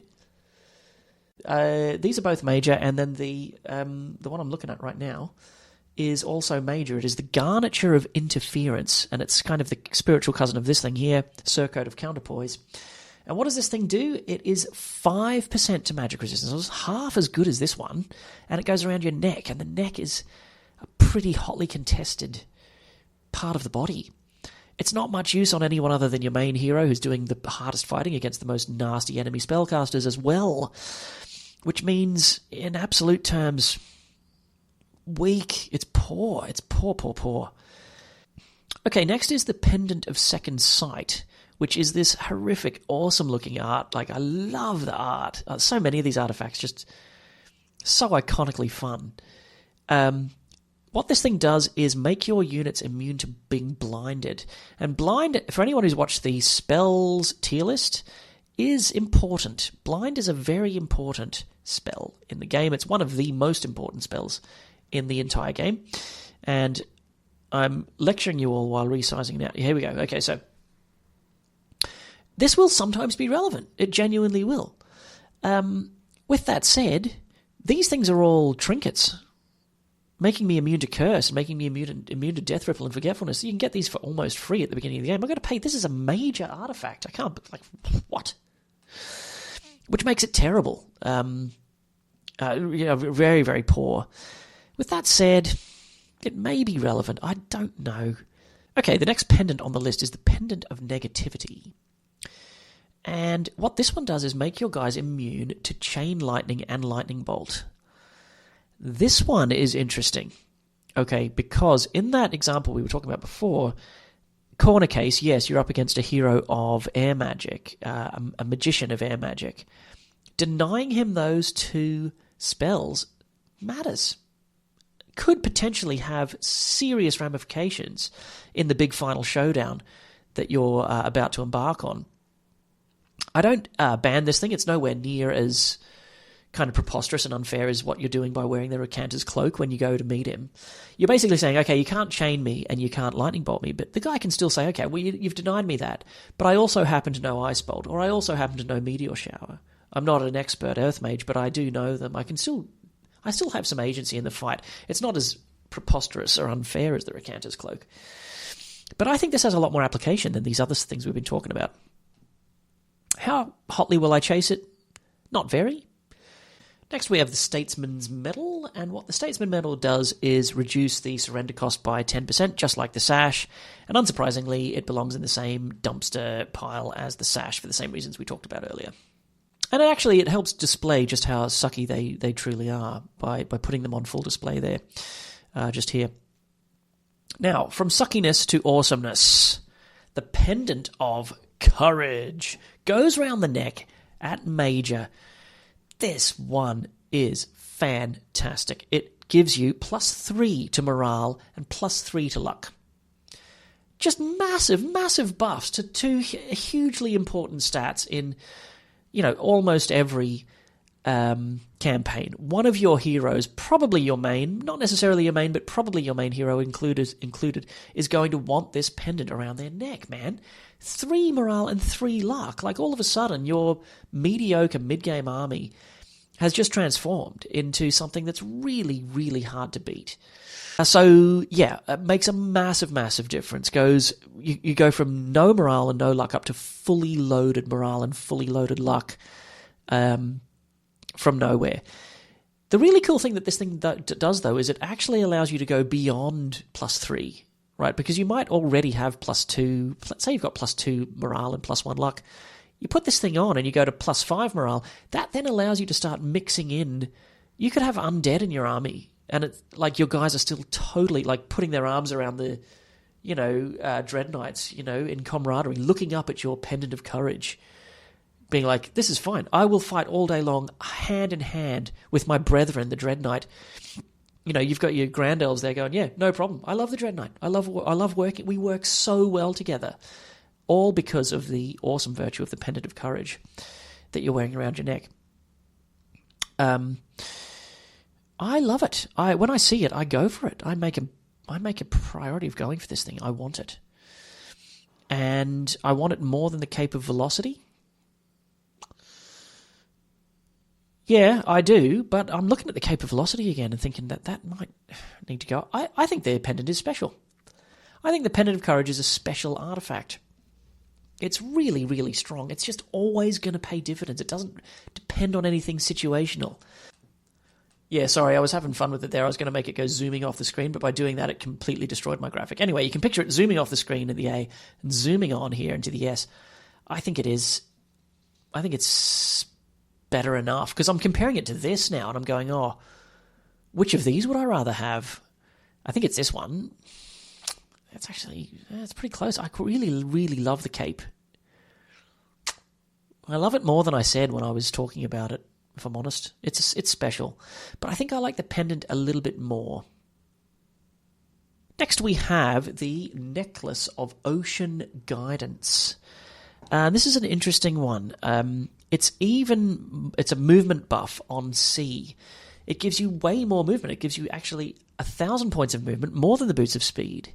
So is it beyond S, beyond the moon? No, of course it isn't, because we aren't on the water that often in the game. Some templates, some maps, you might not have any water at all, and it might be completely useless. If you do have water, though, on your map, and I'm going to assume for the purpose of rankings here that we do, I am going to want to go and chase and see if I can get this thing. Cute little dolphin to wear around your neck. Gives you a real proper injection of speed out on the water. Really makes a difference if you are fighting for resources out on the water. C. Okay, and we're down to the Diplomat's Ring, which does the same thing as the other two surrender cheapening artifacts. It's in at major and is just terrible. And next up is the Ring of the Wayfarer, which kind of I'm regretting didn't come up sooner, because it's the third player in the unit speed game. We have the Necklace of Swiftness, gives +1 speed at trinket level. We have the Cape, gives +2 speed at major level. And weirdly and difficultly, we have the Ring of the Wayfarer. This gives, I think you'd be forgiven for thinking +3 speed at... No, it gives +1 speed at major level. So it's the same exact effect on your army as this. Does the exact same job as the Necklace of Swiftness. However, it is 2 whole tier levels higher and rarer and more difficult to obtain than the necklace is. The three don't combine together into anything. I do kind of still want it, but I don't care that much. If it's just sitting by itself and it's in the mid to late game, +1 speed, it's just interesting. It's interesting to me, but it's not. B-. And next we have the Ring of Infinite Gems, which is the spiritual partner of the Cloak of Everflowing Crystal, and obviously sits on the ring finger, but it can sit on the ring finger of someone who doesn't matter, just as we said before. Gems are just as likely to be important to you as crystal, depending on which faction you're playing, and so probably all of these resource gifting major level artifacts probably need to live in the same part of the map. Solid B is where I think I want them to be. Before I do move the gems up there just for ease, this is the Ever Smoking Ring of Sulphur, and it gives the same thing. It gives sulphur instead of gems, but it has a much cooler name. There's something about the Ever Smoking is just kind of epic to me. It's just such a cool name. So yeah, I think I'm going to give the ever-smoking ring the top spot, and the other 3 items will all slot in behind it. And just a little spoiler alert, I've teleported the Vial of Mercury forward. It's because it's not a ring that it's not paired with this. It was later in my list, but this is the final piece of the puzzle. You've got the cape that gives you the crystal, the 2 rings that give sulfur and gems, and then this thing actually sits in your miscellaneous slot and gives you the +1 Mercury. But again, it can sit in anybody's miscellaneous slot, is what I said. And yeah, so it's just going to live up here with the family. So I'll just retweak everything here. Okay, and now we're on to the orbs of power. The 4 elements each have an orb that adds to the damage output of spellcasters in that school. So first up is the Orb of Silt. It gives 50% damage, a 50% boost to the output, the damage output of all your earth spells. And it just so happens that there are 2 in particular completely devastating earth spells in Meteor Shower and, of course, Implosion. Now, this is a major level artifact. How eager am I to go and get this thing when I see it? Well, interestingly, not necessarily like uber keen. It kind of depends on what I'm doing and what my heroes are doing. There is a jealousy factor, like with the Recanter's Cloak. I don't want anyone else getting it. I certainly don't want anyone else getting their hands on it, because I don't know what everyone else is doing. If I'm building towards a big, high-powered, high-knowledge Earth Mage superhero, then it's an absolutely massive priority. It's S. It's right up there with the boots. But there will be situations where I don't actually want it that badly. So I think it straddles somewhere between the S and the B, depending on the game that you're currently playing. And I think for that reason, I'm happy to say that it's an A-grade it's an A-grade artifact. Yeah, let's leave it there. Okay, who's next? Okay, we have the other 3 elements all lined up ready to go. The first one up here is the Orb of Driving Rain, which adds 50% damage to your water damage spells. Here's the catch, and again, for those of you who've already watched all the other videos, the water school doesn't have very much going on in the direct damage dealing department.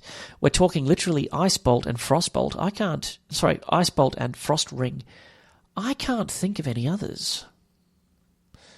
I don't think there are any others. It would be different if these things also added to the damage output of your elementals or something like that, but just Ice Bolt, really? Okay, now there will be some water heroes who haven't taken air or earth who are using Ice Bolt to deal damage. Ice Bolt's a very functional and useful spell. Orb of Driving Rain, how hungrily am I chasing this thing? Very situational, it's a major level artifact. I'll happily pick it up, but I'm not hugely happy to see it. It's probably a D in terms of its excitement factor, how hungrily I'm going to go chase it in the mid to late game. And next is the Orb of the Firmament. This new one that's popped in here, don't be fooled, this isn't an orb of anything, even though it looks like one. Orb of the Firmament is the one that adds 50% damage to your air damage spells. And the 2 big kahunas that we're talking about, of course, are Chain Lightning and Lightning Bolt. I think technically maybe Destroy Undead is one of them as well. Now, we are talking. Lightning Bolt is the poster damage-dealing spell of the game. It is the most cast damage-dealing spell in the history of the game, surely, across all of the people who've ever had the privilege of picking up the game and playing it. We've all cast far more Lightning Bolts than we've ever cast any other damage-dealing spell. I put it to you. Maybe Magic Arrow, I don't know. By the way, these orbs all buff Magic Arrow as well. That's just something to bear in mind. Okay, what I was going to say is that, in a weird way, I think this orb is actually more important than the Orb of Silt, primarily because of Lightning Bolt. The Orb of Silt can only help you if you have Expert Wisdom and a whole bunch of spell power, and a whole bunch of spell points and knowledge, and you're planning to implode your enemies, which is a fantastic thing to be doing. Great. But the Orb of the Firmament can be used on heroes that are given to heroes that are doing lightning bolt and doing their best and have cobbled together some decent mid-range power. This thing is good for them. I also feel like as an air mage, if I am an air mage and I'm doing chain lightning, I really want to do the chain lightning. Which sounds kind of weird, right? But like if I'm an earth mage, I'm almost always hitting expert slow first. Then I'm moving on to my implosions, and then I'm moving on to my resurrections. I might not actually do that much imploding during the fight. I might not do any of it. I might not need to. If I've got a good army, I do shooting, I do strike and return, or I do whatever. Expert slow, maybe it's expert shield, and then a bit of resurrection. Bada boom, bada bing, we're done. I had the Orb of Silt the whole time. Never used it. If I'm an expert air mage, it's pretty likely. Like, I'm gonna be casting chain lightning. So for those two reasons, the fact that it hits lightning bolt, which is more applicable to more people, and that expert air mages are more likely to want to deal direct damage, I feel, than expert earth mages, a little bit more likely. I think this one is better than the Orb of Silt, and more important to the heroes in your roster more often than the Orb of Silt. A little bit better. Which is kind of nice, actually, to be able to give a nod to air magic over Earth, because usually Earth just wins everything in all these tier lists. Okay, so like its cousins, Orb of Tempestuous Fire, unsurprisingly, adds 50% damage to your fire spells. Now, those of you new to the game, or have never even played the game and are watching this just for the fun of it, might be surprised to learn that the School of Fire Magic does not have a lot of the best damage-dealing spells at all. Most of them are actually pretty lackluster. The kind of the poster damage dealer should be Fireball, but Fireball doesn't do very much damage. There is also Inferno, which is, deals a lot of damage, but operates over a kind of a big area and can be a little bit clunky. Still a relevant spell. But the real application of this particular bad boy is the Armageddon spell, where you've built your army and your hero in a way that abuses the Armageddon spell. You've got creatures that don't care or aren't affected by Armageddon, and you cast these one-sided Armageddons. This orb is absolutely clutch for that build in particular. For Armageddon, this is your go-to artifact. It's absolutely fantastic.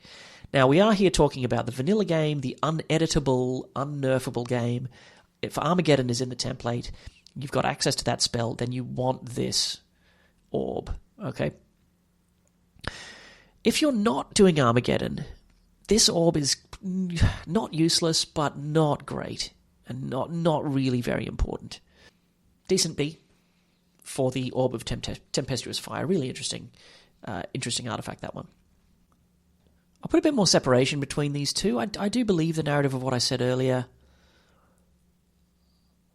This one might be a little bit better than this, actually. Let's do this and not interfere too much with the Necklace of Swiftness. Maybe like this. Solid A, and then even slightly A- on that Orb of Silt for the reasons I talked about before. Let's talk about the Sphere of Permanence, which is down here. At the major level of rarity. Sphere of Permanence is a miscellaneous slot artifact that makes your soldiers and yourself immune to Dispel. The Dispel spell. Okay. And for a long time, I've really struggled to find the really niche find the really general application of it. So, at a high level, the idea is that you can cast prayer, bless, haste on your stuff, safe in the knowledge that when the opponent casts Dispel, Expert Dispel, he can't undo those buffs from your side. Okay, the other thing it does is when the opponent has cast a lot of buffs on his own guys, and you've cast buffs on your guys, you can cast Dispel on your side, and your guys get to keep their buffs, and the opponent's ones lose their buffs. So yeah. Okay, so there's some application there. But you need to be in an environment where at least one of you is trying to cast Expert Dispel in the first place. It needs to be kind of relevant in the first place. And in the late game, okay, it will be, at least some of the time. But there'll be a lot of the time where it isn't really that relevant or important. And I'm trying to think back over the last few campaigns I've played. If I've ever like, man, I wish I had the Sphere of Permanence here. That would have completely broken everything. Not really. I tend to be the one who's doing the dispelling, and I'm mainly dispelling debuffs on my own guys. That's what I use the spell for more than anything. Now, with that said, useful to have in the backpack, useful to have as an option to call on when you're about to go into a fight against an enemy hero and you're not sure. How hungry am I to go get it? How eager? Not particularly, but it's not a bad thing to have. Now, the next artifact is a really juicy one. It's the Golden Bow, and I love the Golden Bow. It's a major level artifact. We're still in the major domain. What this thing does is it makes it so that your archers, anyone in your, I call it an archer, but anyone with a ranged attack on your side of the field can shoot through obstacles and over long range with no penalty. Now, that is excellent. The enemy has no choice but to rush you. Staying back and staying at long range does nothing to help them. It absolutely breaks the game open if you are already very range focused. However, even if you are a hero that is modest on the ranged attack, if you have one decent ranged attacker and everything else is melee, the Golden Bow is still really, really good. It's really, really useful. When I see it on the map as I'm adventuring through the mid-game, I'm going to go out of my way to pick this bad boy up. It's really, really good. And I also really, really don't want my opponents to have it. You don't need any other special bells or whistles to make this thing work. You just find it, pick it up, put it in your miscellaneous slot, one of your 5 miscellaneous slot. It's not a weapon. It counts as a miscellaneous.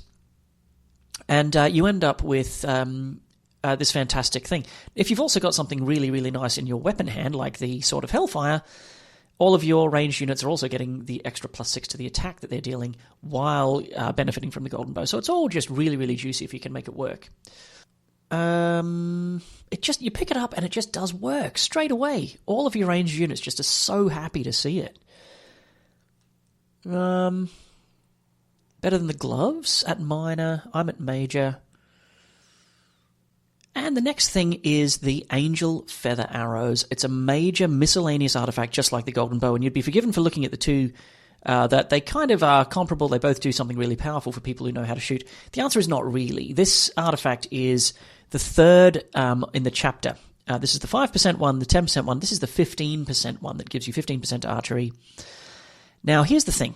When you get all 3 of these objects together, they combine into an artifact called the Bow of the Sharpshooter.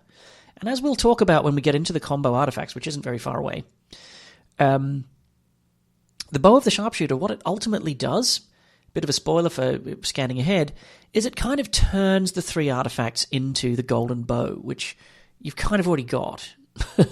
So it gives you the vanilla 30% bonus to archery that you get from the 3 thingies. Then it also adds the Golden Bow as a freebie if you can get all 3 of them together. That's kind of the kicker, and that's why these things are E and not kind of E- or F. It's worth getting them because that Bow of the Sharpshooter is still nonetheless useful. Next, still at major, we have the Vial of Lifeblood, as you can see in the hot seat down here. What this is similar to the 2 rings we've talked about, the Ring of Health and the Ring of Vitality. Rather than giving +1 health to each stack, you get +2 health to each stack. Now, +2 is a pretty big deal, actually.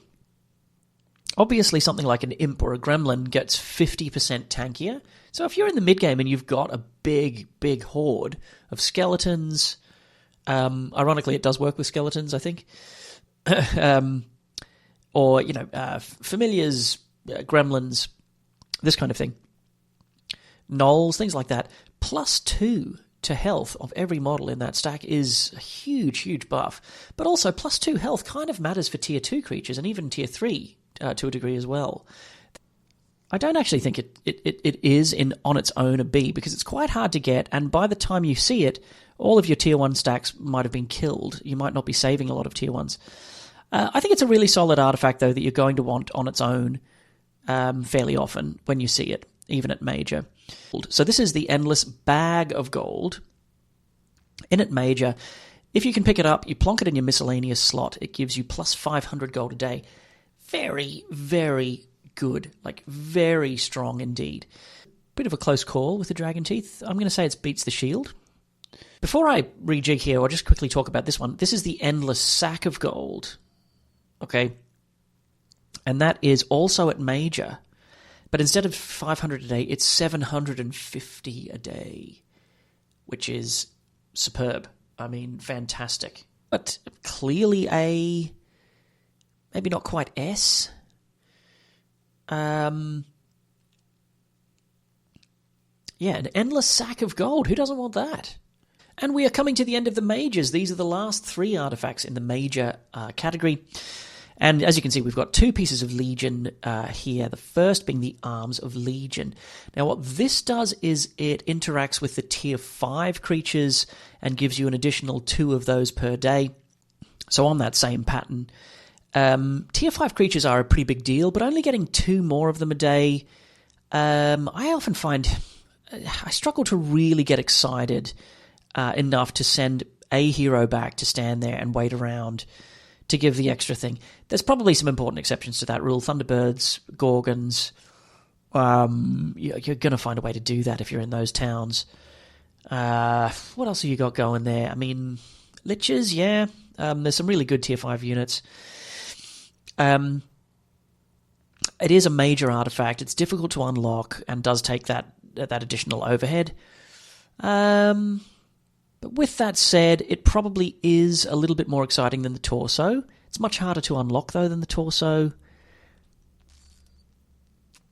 Very solid artifact. Hard to get.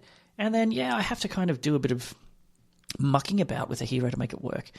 Finally, then, I'll move this in a second. We have the Head of Legion, which gives you 1 extra growth to your Tier 6 units.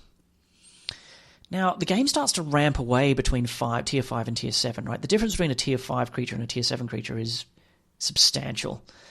6 is a big deal. Tier 6 creatures typically about twice as powerful as Tier 5. You're getting 1 extra 1, but that extra 1 weirdly is going to have a bigger impact on the game than the extra 2 that you get at Tier 5.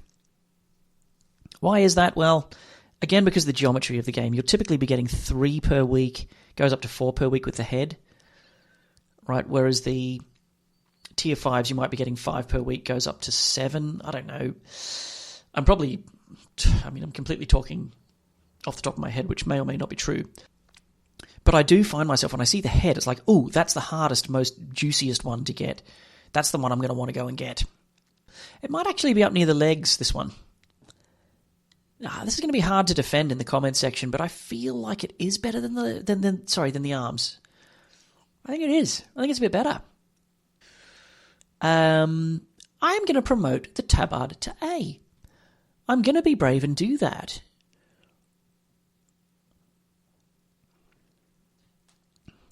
My heart skips a beat or so. Maybe I'm exaggerating. When I see it, it's like, ooh, the tabard. It is good. I know there are other things that do a better job than it does, but it's at minor, and it really gives you that nice little buff that can really help open up a mid-game that other artifacts at its level just can't do. So I'm going to promote the tabard to the A, and I'm going to be okay with that. That's it. Okay, now, before I restock the queue, we'll finish off all the major artifacts here with the final cab off the rank, which is the Shackles of War. I love the Shackles of War. These are fantastic. If either you or your opponent have equipped the shackles in your miscellaneous slot, neither of you can flee from combat. So, in the mid-game, let's say, when you've unlocked it, if you've got an opportunity to catch an enemy hero unawares, perhaps he's on the coast, he's just gotten in a boat, he didn't know that you had logistics, and you can do a daisy chain, get some creatures together, you can tag him on the coast, and he can't get away. Which means that not only does his army die, but he dies. The shackles are a hero killer. They are literally a hero extermination tool. We can kill each other's armies, sure, but what we really struggle to do is just delete individual heroes from the roster so that they can never come back. The shackles give you that power. Critically as well, if the enemy has the shackles, they can do this to you. So you could have a powerful hero, your main primary hero. If you've left him or her with just some token soldiers while they're busy scouting or breaking into a new area, and you get caught with someone wielding the shackles, your game is over. So, what that means is that these are highly desirable from a standpoint of abuse. By the way, when you have them, you have the option. You don't have to equip them. You can take them out of your miscellaneous slot and go into an uncertain fight that you're not sure you're going to win. Take the shackles off if you like. The option value is just so good. Okay. Now I've lost my train of thought because I wanted to make that extra point about the optionality of having them. So anyway, what that means is, I think the point I was going to make is that there's the jealousy factor here as well. Like with the Recanter's Cloak, I really don't want my opponents getting their hands on this. This is one of those ones where I want to get it so you can't have it, even as much as I want to get it for myself. So in case you can't tell, I think the shackles are special. They're a special artifact. Which one would I rather have, this or the pendant? The pendant is just too good. But it's kind of close. I think the shackles are pretty close to the pendant. And without further ado, we are on to the relics now. Very powerful artifacts that are extremely difficult to get hold of. Now, there are different kind of subcategories of relics. Some are valued at a sort of more like 10 to 12,000 gold by the game, and others range right up to 20 or 30 or even 40,000, 50,000 even, actually, in some cases. But for the purpose of ranking them, I'm going to set that aside for a moment, and I'm going to broadly assume that the relics are reasonably similar in terms of how difficult they are to get hold of. Probably technically not completely true, although the maths of how the game works that out is a little bit opaque, at least to me anyway. So the first one we're going to be talking about, we're going back up to the weapons, and we've got the Titan's Gladius in the hot seat. This is a really interesting weapon. Plus 12, anyone? Plus 12. That's right, plus 12 to attack. Minus 3 to defense. That's a really, really juicy one. It is in that 10,000 gold category at the bottom end of the relic list, but it's pretty darn powerful if you are able to plan around it. Quite often what tends to happen with these artifacts is you get them because you're already strong and you're careering through a difficult area and you're leveraging the power of your amazing hero in order to unlock this artifact. Where this works better is actually where you're able to see it and say, actually, I can engineer myself around this thing. Right, I can determine my composition. I think I talked before about something like Thunderbirds. Swinging in with plus 12 attack. Game's over before it started. Or Archdevils or something like. Yeah, absolutely. The minus 3 to defense is a bit of a drawback. I suppose in net terms it's plus 9 overall. But there's something about being able to pancake all of your power is the wrong word, but all of your virtue into one of the four stats.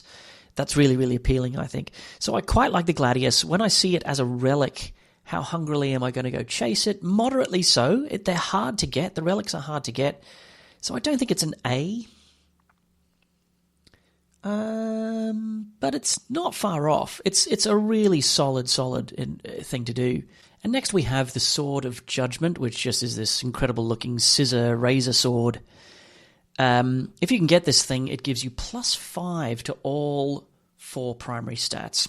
So picture the Armor of Wonder, except 5 times better. Goes in the right hand. Wow.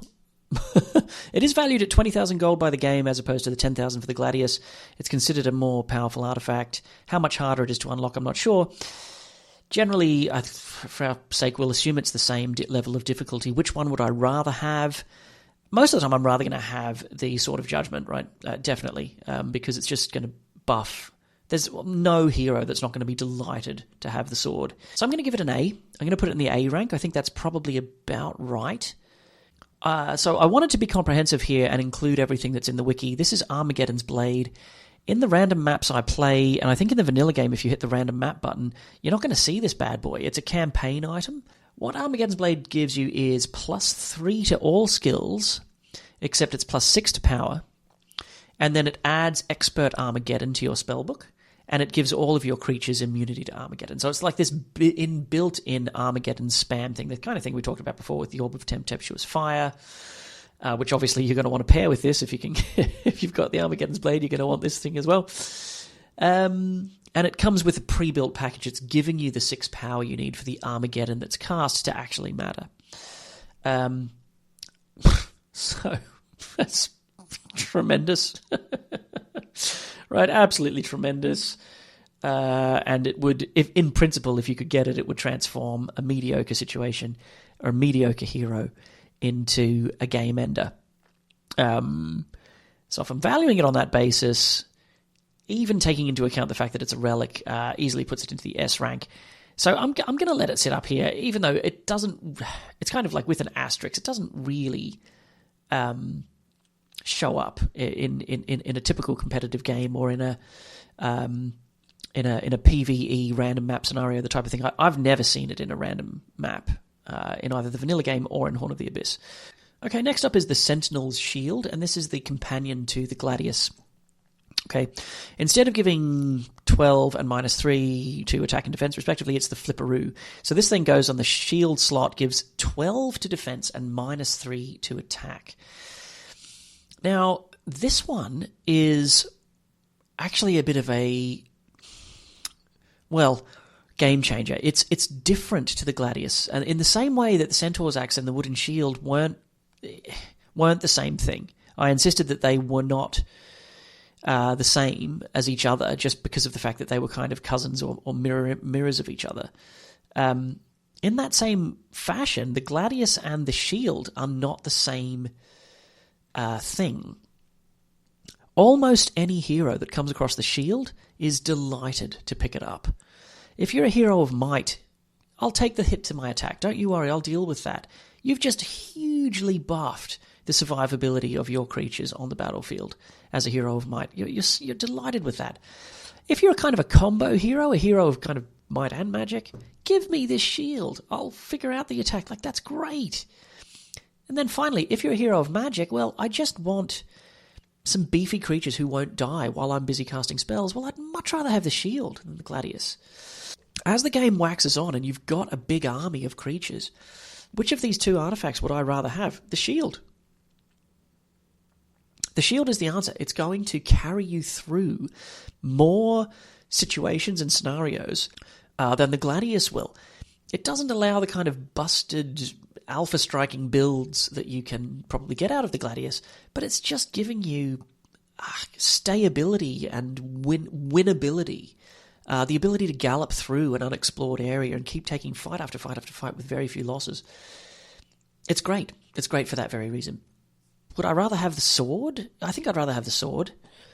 And for that reason, maybe the sword needs to be promoted. But again, the sword is priced at that higher gold price point inside the relic category. I suppose just to recap was well before I do move on, that whole point about, like, at the beginning I said attack was better than defense and axe is better than shield, and it's kind of a flipped narrative now.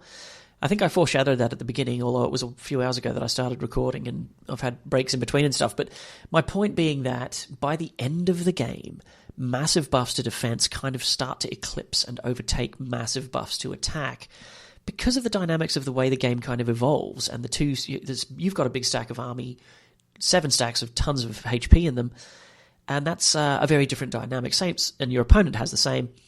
That's a different dynamic to what's going on in the early part of the game, where you've got thin troops on the ground, and you're looking to. It's like, you know what it's like? It's like featherweight boxing versus heavyweight boxing. That's the best analogy I can say to it. You watch featherweights boxing each other; they are absolutely pummeling the hell, punches flying left, right. It's just like a whirlwind. It's like a dervish. How do they get the energy? It's incredible. How do they cope with the hits? Right? But the punch that's being packed, the power behind the punch is obviously lower than what's being thrown in the heavyweight ring. But in the heavyweight ring, you've got really tanky people who are able to take those hits, and the fight might go longer. And defense matters, and the ability to take a hit becomes maybe more critical. I'm not a boxer or a fighter, or even I'm not a fighting enthusiast necessarily, but I thought maybe that was a useful analogy. And next we have the Lion's Shield of Courage, the spiritual partner to the Sword of Judgment. Goes in the shield slot and gives +4 to every stat instead of +5 from the sword. I think at this point late in the game, that shield slot is a little bit more hotly contested because I'm going to want to wield this, I'm going to want to wield that on my good main hero, and then I find this thing and it's like, which one do I want? I think I probably want the Sentinel shield more than this. I don't know. I think it just wears a little bit thinner. It's +4 instead of +5. Okay, it's a relic, hard to get. I'd love to have it. I am going to let it drop off and hit the B rank. Still a very, very attractive thing to go and do and go and fetch. B+. And now we have Dragon Scale Armor, not to be confused with Scales of the Greater Basilisk, which visually on the map I often do confuse these two things. This is +3 power at Minor, I think it was. This is +4 to attack and defense. Worn on the body, which is a bit strange to get bonuses to attack and defense while wearing something on your body, but that's the whole kind of point of the dragon items, to an extent anyway. What do I think of this thing?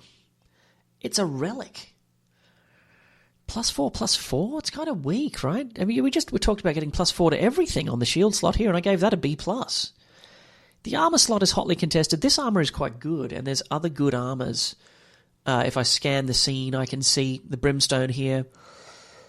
I don't know. +4/+4 just seems a bit lackluster at relic.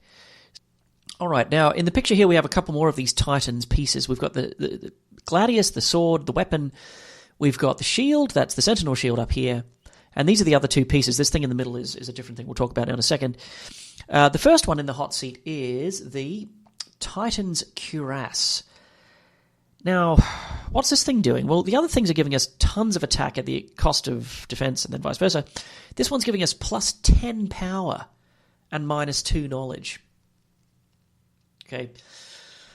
Out of all 4 stats, if you were planning to pile into one of the stats at the expense of the others, which is the one you would build a hero around? The answer is power. Okay. You can, with great, great power, not only inherit great responsibility, you can inherit the capacity to annihilate any who you come across.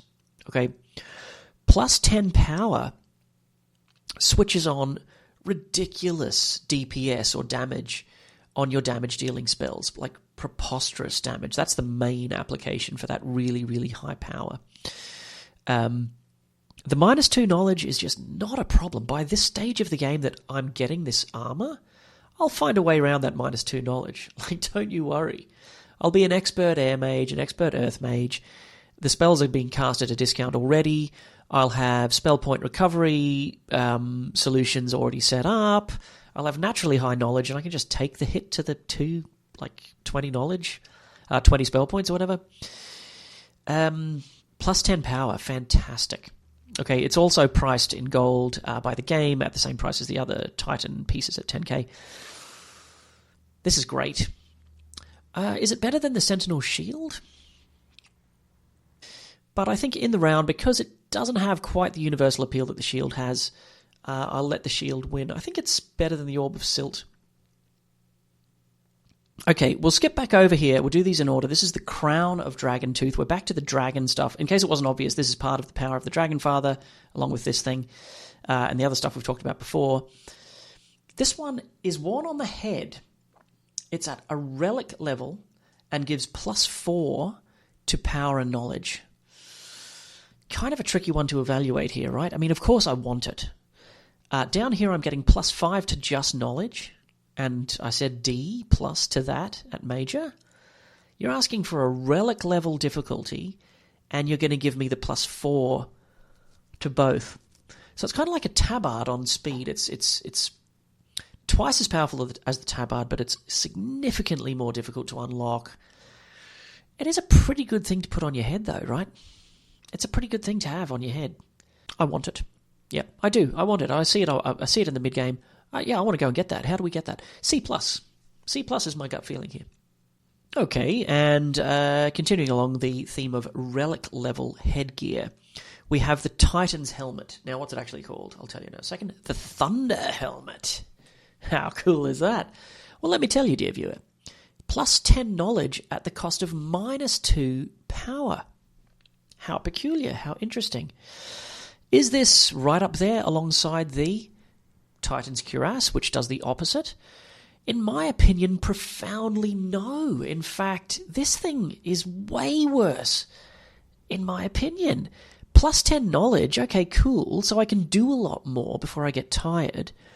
I can fight longer battles, but each thing I do is that little bit weaker at the -2 power. Okay, well, okay, I'm kind of interested. If you offered this to me on day one, I would still only just kind of begrudgingly take it. Like, I'd take it, but it's not actually that great. If you think about it, getting an extra 100 spell points, okay, who doesn't want that? Everyone wants that, but you've got to give up 2 spell power. It's like, oh, okay. Well, there's going to be plenty of scenarios, like in the mid-game, where I'm looking at that thing going, yeah, I'll take it, I guess. But if there's a wishing well nearby where I'm fighting, I don't want it. I don't want to put it on. I don't want to lose the spell power. So what I'm trying to say is that knowledge, like attack, knowledge is one of the 4 primary stats that starts to drop away in that late game. Spell power, in month 3, month 4, is the thing that matters more. You're going to have enough knowledge on the heroes that need knowledge to do their job well. They've already got knowledge kind of cracked. But I think we're in the D category for the Thunder... whatever. Thunder Helmet, oh god.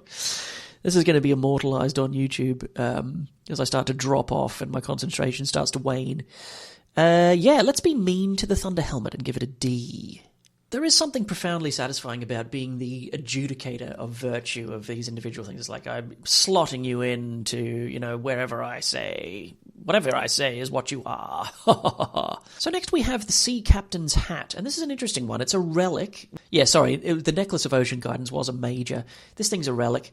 It only grants 500 additional moves on the open water, as opposed to the necklace, which is giving you the plus 1,000. So in other words, 5 extra moves on the sea instead of 10 extra moves on the sea. The other thing, though, that it does is it gives the hero an automatic knowledge of Summon Boat and Scuttle Boat, both of which are pretty important and useful, mainly Summon Boat, if we're being honest. It also has the side benefit of protecting you from whirlpools to the extent that that matters.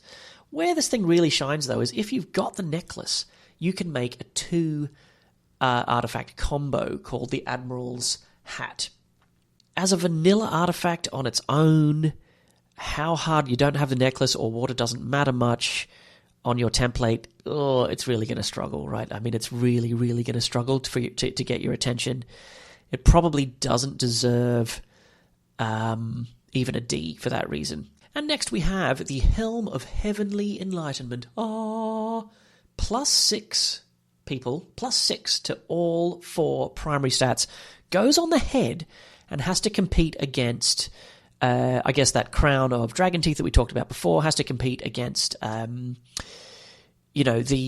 other stuff that isn't up here, which I was about to scan and just like let that concertina straight into a beautiful, cohesive point. But I'm going nowhere because, as you can see, I haven't really got any other helms that I've urgently promoted up to the Bs and As. Not really. Not since the good old skull helmet that we talked about at the beginning. So this thing's amazing. +6 to everything. I want to put this on my head. If I find it. It's great. By the way, this next thing we're going to talk about is also really good and is going to be competing for that slot, although with an asterisk. We'll talk about it. +6 to everything. Oh, yeah, I want it. I want it pretty badly. I think I want it more than the sword, because I can replace the sword with other powerful weapons instead, whereas there aren't a lot of other powerful things for me to put on my head. Solid A. It's up there with a sack of gold, I'm going to say. And we come to the last of the relic pieces of headgear, the Spellbinder's Hat. Fantastic. Put it on your head and you are granted the ability to cast every single level 5 spell in the game. Not level 4, not every spell in the game, just the stuff at level 5. Now in the vanilla game, no nerfs, no edits. That includes incredible things like fly, I'm pretty sure Dimension Door is level 5.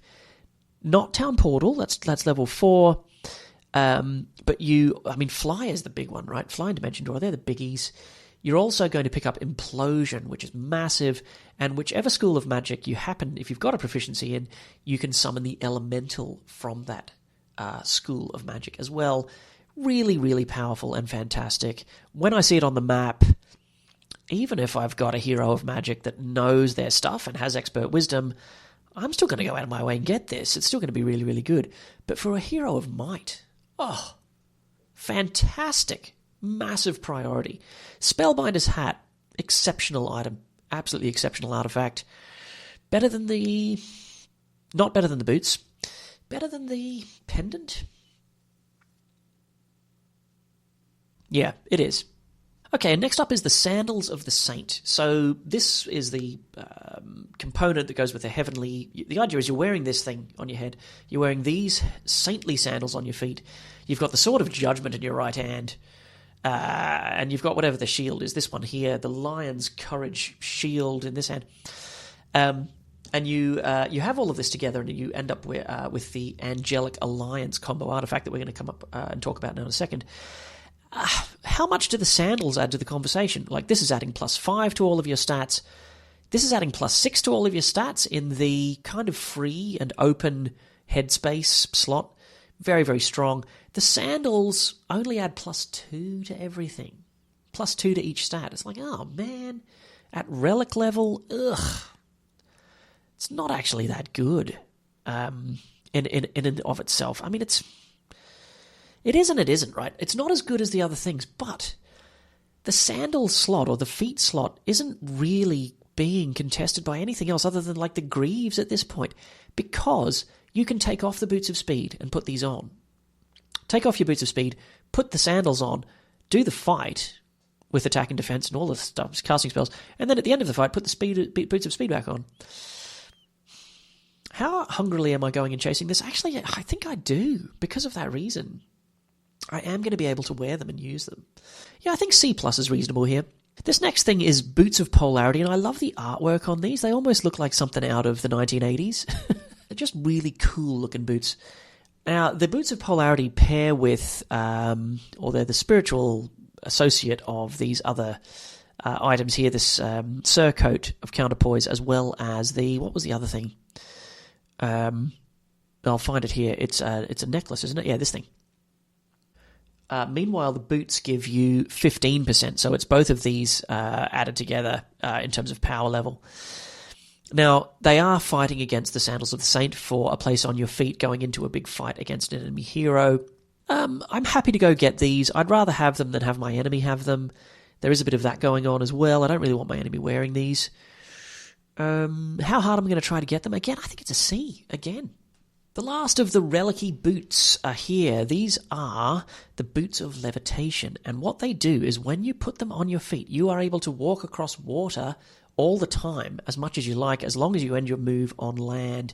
You don't have to cast the Water Walk spell. It doesn't cost you any mana. On a map with water, these are brilliant. How do we rank them, though? Would I rather have these on my map and attainable through a tough fight, a relic level fight? Or would I rather see something like the Orb or the Sack? Ooh, yeah, it can. I'm not going to let it beat the Shackles. I'm going to bring it right up alongside. Okay, and now we come to the Angel Wings. The Angel Wings count as a cape. They go in the cape slot here. And what they very simply do is allow you to walk around the map as though you were flying all the time. So imagine Boots of Levitation, but that just allow you to levitate over mountains and anything all the time. The only thing you can't do while wearing it is fly through walls while you're in the underground. So absolutely any hero can just put this on in the cape slot, which at this point in the game, there's not a lot of other capes that are really saying you desperately want to use me, I don't think. And for that reason, they are backbreaking, game-breaking, preposterous. You can do horrible, mean, and unfair moves against the AI, against enemy opponents, against human opponents, whichever version of the game you're playing, with the Angel Wings. The word special doesn't begin to describe them. They're absolutely phenomenal. Special beyond measure. Fantastic artifact. I am going to put them second to the boots. And next we have the Necklace of Celestial Bliss. What could be better? Goes around the neck, and there's some important artifacts that we've talked about that we really want to have around our neck instead. +3 to every stat. So it's one of these Angelic Alliance components. I knew there was another one that I was forgetting. I was actually picturing it being an armor, but it's not. It's this necklace. Okay, let's think about this. +3 to everything. Well, the dragon teeth thing we talked about before was a pretty big deal. What was that giving us? It was giving +3 to just power and knowledge, whereas this is +3 to everything. But it's a relic. This thing isn't a relic, it's just a major. How urgently desperate am I to go and unlock this if I've already got the dragon teeth? Unless I'm building the Angelic Alliance, not really. I'll go and get it, I want it. +3 to everything is nothing to sneeze at, yeah. This is +4 to everything, remember, in the shield slot. So I'm going to allow it to drop down a little bit. We're talking B-. Okay, and we are on to the Tomes of Magic. When you discover a tome and put it in your miscellaneous slot, it unlocks all of the spells from that school. And, of course, there's one for each of the 4 schools of magic. So the first up here I have is the Tome of Earth Magic. Now, Earth typically is the most popular of the schools. It tends to be the most versatile and powerful, as we've discussed in other videos, and as I think almost everyone on the planet agrees. The key thing, though, really, is that what this book can do is, for any hero at all, allow them to town portal. I think that pushes the Earth book into the special category. Okay, we have the Tome of Air Magic, and in similar fashion, this thing lets anyone cast Fly or Dimension Door, which is just backbreaking if you don't know it, or if you're not able to do it, and now you can do it. Epic, fantastic. There's a better chance that you do know one of the 2 map-breaking spells, because Air has 2. It has Dimension Door and Fly. I'll let Earth win that one. I think that's probably fair. In the round, you're going to have more Earth mages than you have Air mages, just generally, statistically anyway. So I think the Earth Tome is the better one. All right, we are trucking along here. This map is starting to look pretty cool. I'm loving this. I'm loving how it's coming out. I hope it's looking good for you on whatever screen you're watching it on. We're up to the Tome of Fire Magic. If we are doing Armageddon, and we want to do Armageddon, we can see the book, and it's like, well, that's one way to go and find it out. If I don't already know Armageddon, I can go and get that book, and that way I'll make sure I get it. I actually find normally the main reason I want this book, actually, though, is for Berserk, which is the tier 4 spell that sends your all of the enemy stacks into a Berserk frenzy that makes them attack each other. How often are you Armageddon? Sometimes, ish. I think a solid C. I'd like to have this book, all else equal. I'll go and get it. And there'll be times where I'm actually desperate to get it. So let's call it a C+. Next up's the Tome of Water Magic. What am I getting when I go and find this tome? Well, I get all the cool kind of... There's quite a lot of good stuff going on at Tier 3 and Tier 4. There's Teleport, Clone, Prayer, and then Water Walk, as well as a really important one. Map Breaking spell again. I also get Water Elemental. I suppose I should mention we get Fire Elemental, and... yeah, if you're in fire magic, you want this thing. I'm not saying it's not a thing, right? But I think the water book is going to wink its eye at you and have you change your plans to go and unlock it a little more frequently than the Tome of Fire is. Do I really believe what I've just said? Yes. B-. And the next one is a absolutely mind-bending artifact, the Orb of Inhibition, this little red ball which prevents all spell casting in combat. That's what it does. How do you evaluate this thing? Okay, firstly, the obvious comparison is Recanter's Cloak, and I've got this massive beef against the Recanter's Cloak. I don't, though, tend to ban this thing, and I think there's a couple of reasons. The first one, I think, primarily, is that it's a relic. It's only going to show up at the end of the game, as opposed to the Cloak, which shows up much sooner. But the other thing is with the Inhibition is that it's two-sided all the way from level 1 to level 5. So there's no spells at all that can be cast. The Orb of Inhibition is a problem for both sides, in effect. And I haven't had any kind of game-ruining experiences with it the same way I have with the Cloak. I think maybe C+. And next we have the Orb of Vulnerability. as opposed to inhibition. And what the Orb of Vulnerability does, hard to get, 25,000 gold valued relic, very, very hard to get. What it does is it switches off the immunities that some creatures have to whatever it is you want to do. A classic example would be black dragons have immunity to every single spell. Well, if you've got the Orb of Inhibition, you can implode them or lightning bolt them or whatever you want to do. I just don't care if I don't have it. And if for some reason my opponents have it and they can implode my black dragons, it's like, oh, okay, well done, sir. I'm not that upset. I'm a bit upset, but I'm... yeah, I just... It's not something that I'm going to go chasing. Happy to have it, but don't have to have it. So D for this one. And I got my labelings and namings wrong earlier on. This is the Endless Purse of Gold for 500. This is the Endless Bag for 750. And at relic level, we have the Endless Sack. And that's the one that gives you the plus 1,000 gold per turn. I'm going to be annoying to all of you and say that 1,000 gold at relic level is less good than 750 gold at major level. So I'm going to be really irritating and they're not going to go in order. I think the 750 one at major is the best and the sack is actually a bit worse. Okay, for completeness, before we move into the combo artifacts, which have already started to enter the queue, there is one last relic called the Vial of Dragon Blood on the list. I'm not convinced I've ever seen the Vial of Dragon Blood in a random map, and I seem to recall it may be a campaign artifact from the Dragon's Matter campaign. If I were to encounter it on a random map, I would find that it would give me, in my miscellaneous slot, at relic level, +5 to attack and defense for all of the dragons in my army. Who cares? I might not even have dragons in my army. Not really a thing. I'm just going to put it on the thing here. And our first combo artifact is the Titan's Thunder is the name of it. I had to quickly look over it because I just forgot it at that last moment. Titan's Thunder is the name of the combo. Now, what do I need for this? Well, you've got to get the shield, the cuirass, the gladius, and the helm, which I put all the way down here. The Titan's helmet down here.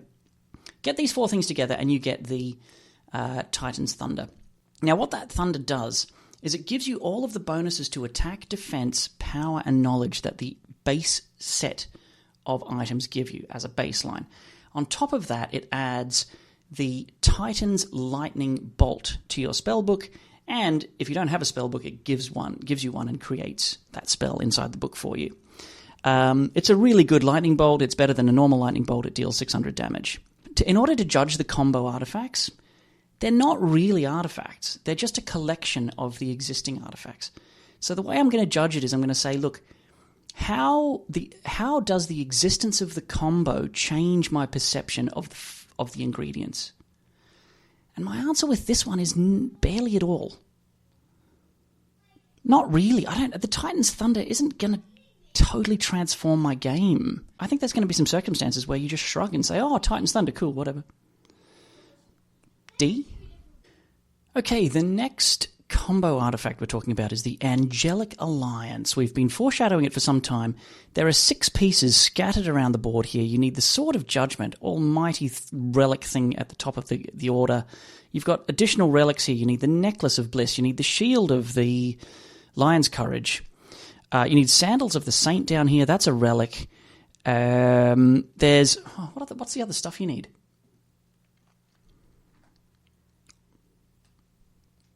Oh, yeah, the final thing you need, which is an unlikely one, is the Armor of Wonder, all the way back at the minor slot, I think it was, right? If you get those 6 things together, you get the Angelic Alliance, which is represented by this thing here. It gives you the standard addition to power, knowledge, attack, and defense. The 4 primary stats, you get plus 21 to everything, which happens to be the sum of what they all do on their own anyway. So it doesn't take anything away. Okay, cool. Then what it will do is it will cast Expert Prayer on your entire army at the start of the fight. There's also an extra little buff in that you get to mix Castle, Rampart, Tower, Fortress, and Stronghold creatures. You can mix them with no morale penalty in any ratio that you want. which is really kind of thematic and fun, this idea of an alliance of all of the non-evil creatures in the base game. Okay,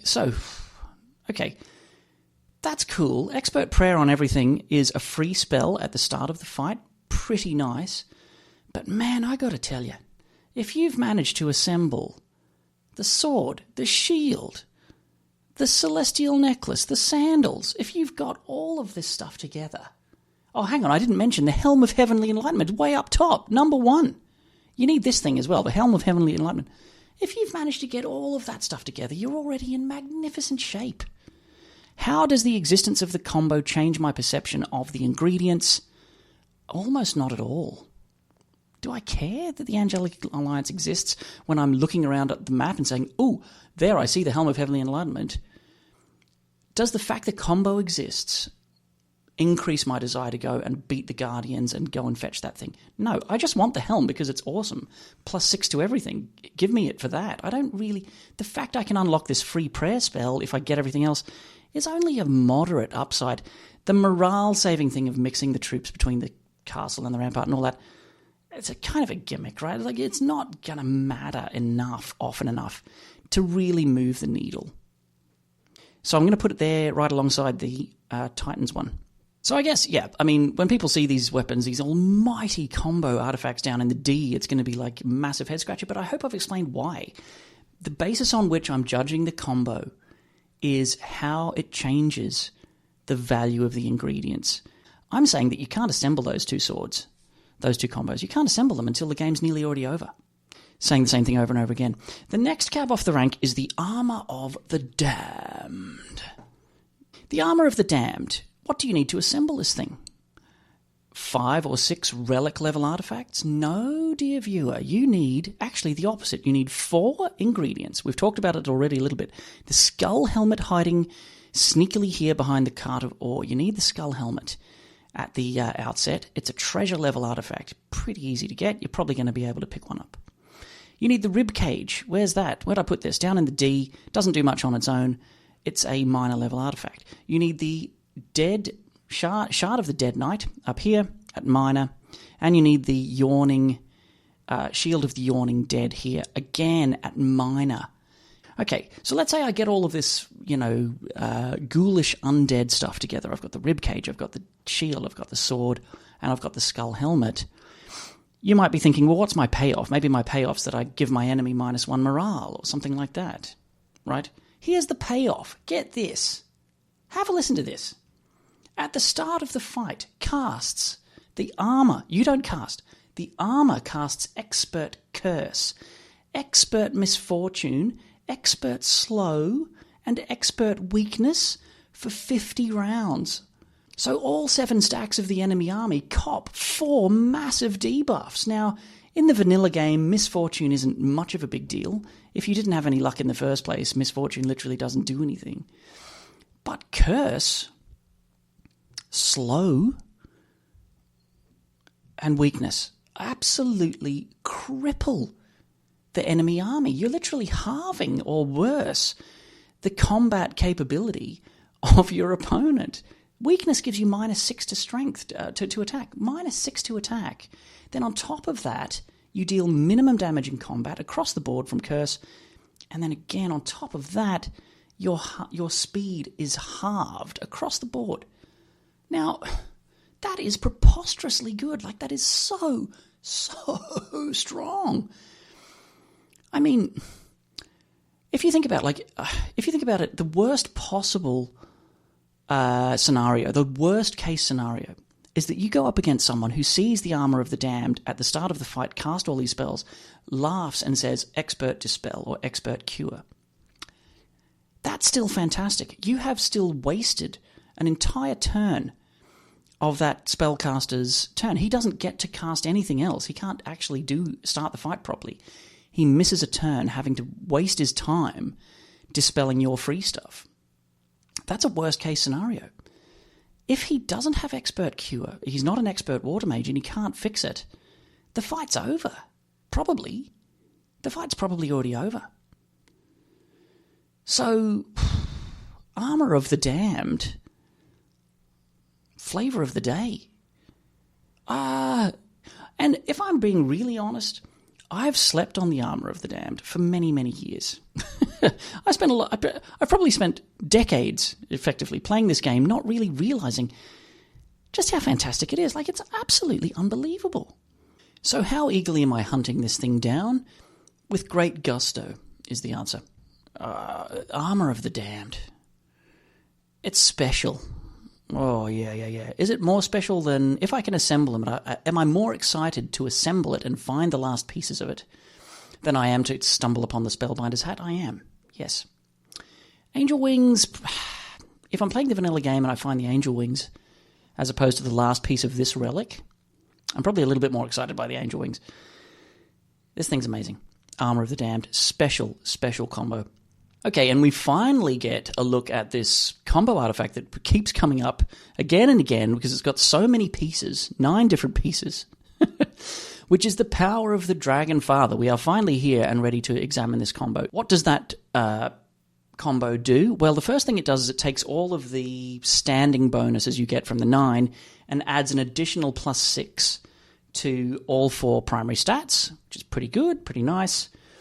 And on top of that, it grants the spell immunity to all of the stacks in your troop all the way up to level 4. So it's the same as having gold dragons. What's the other one? Red dragons. Gold and red dragons are the 2 that have immunity up to spell level 4.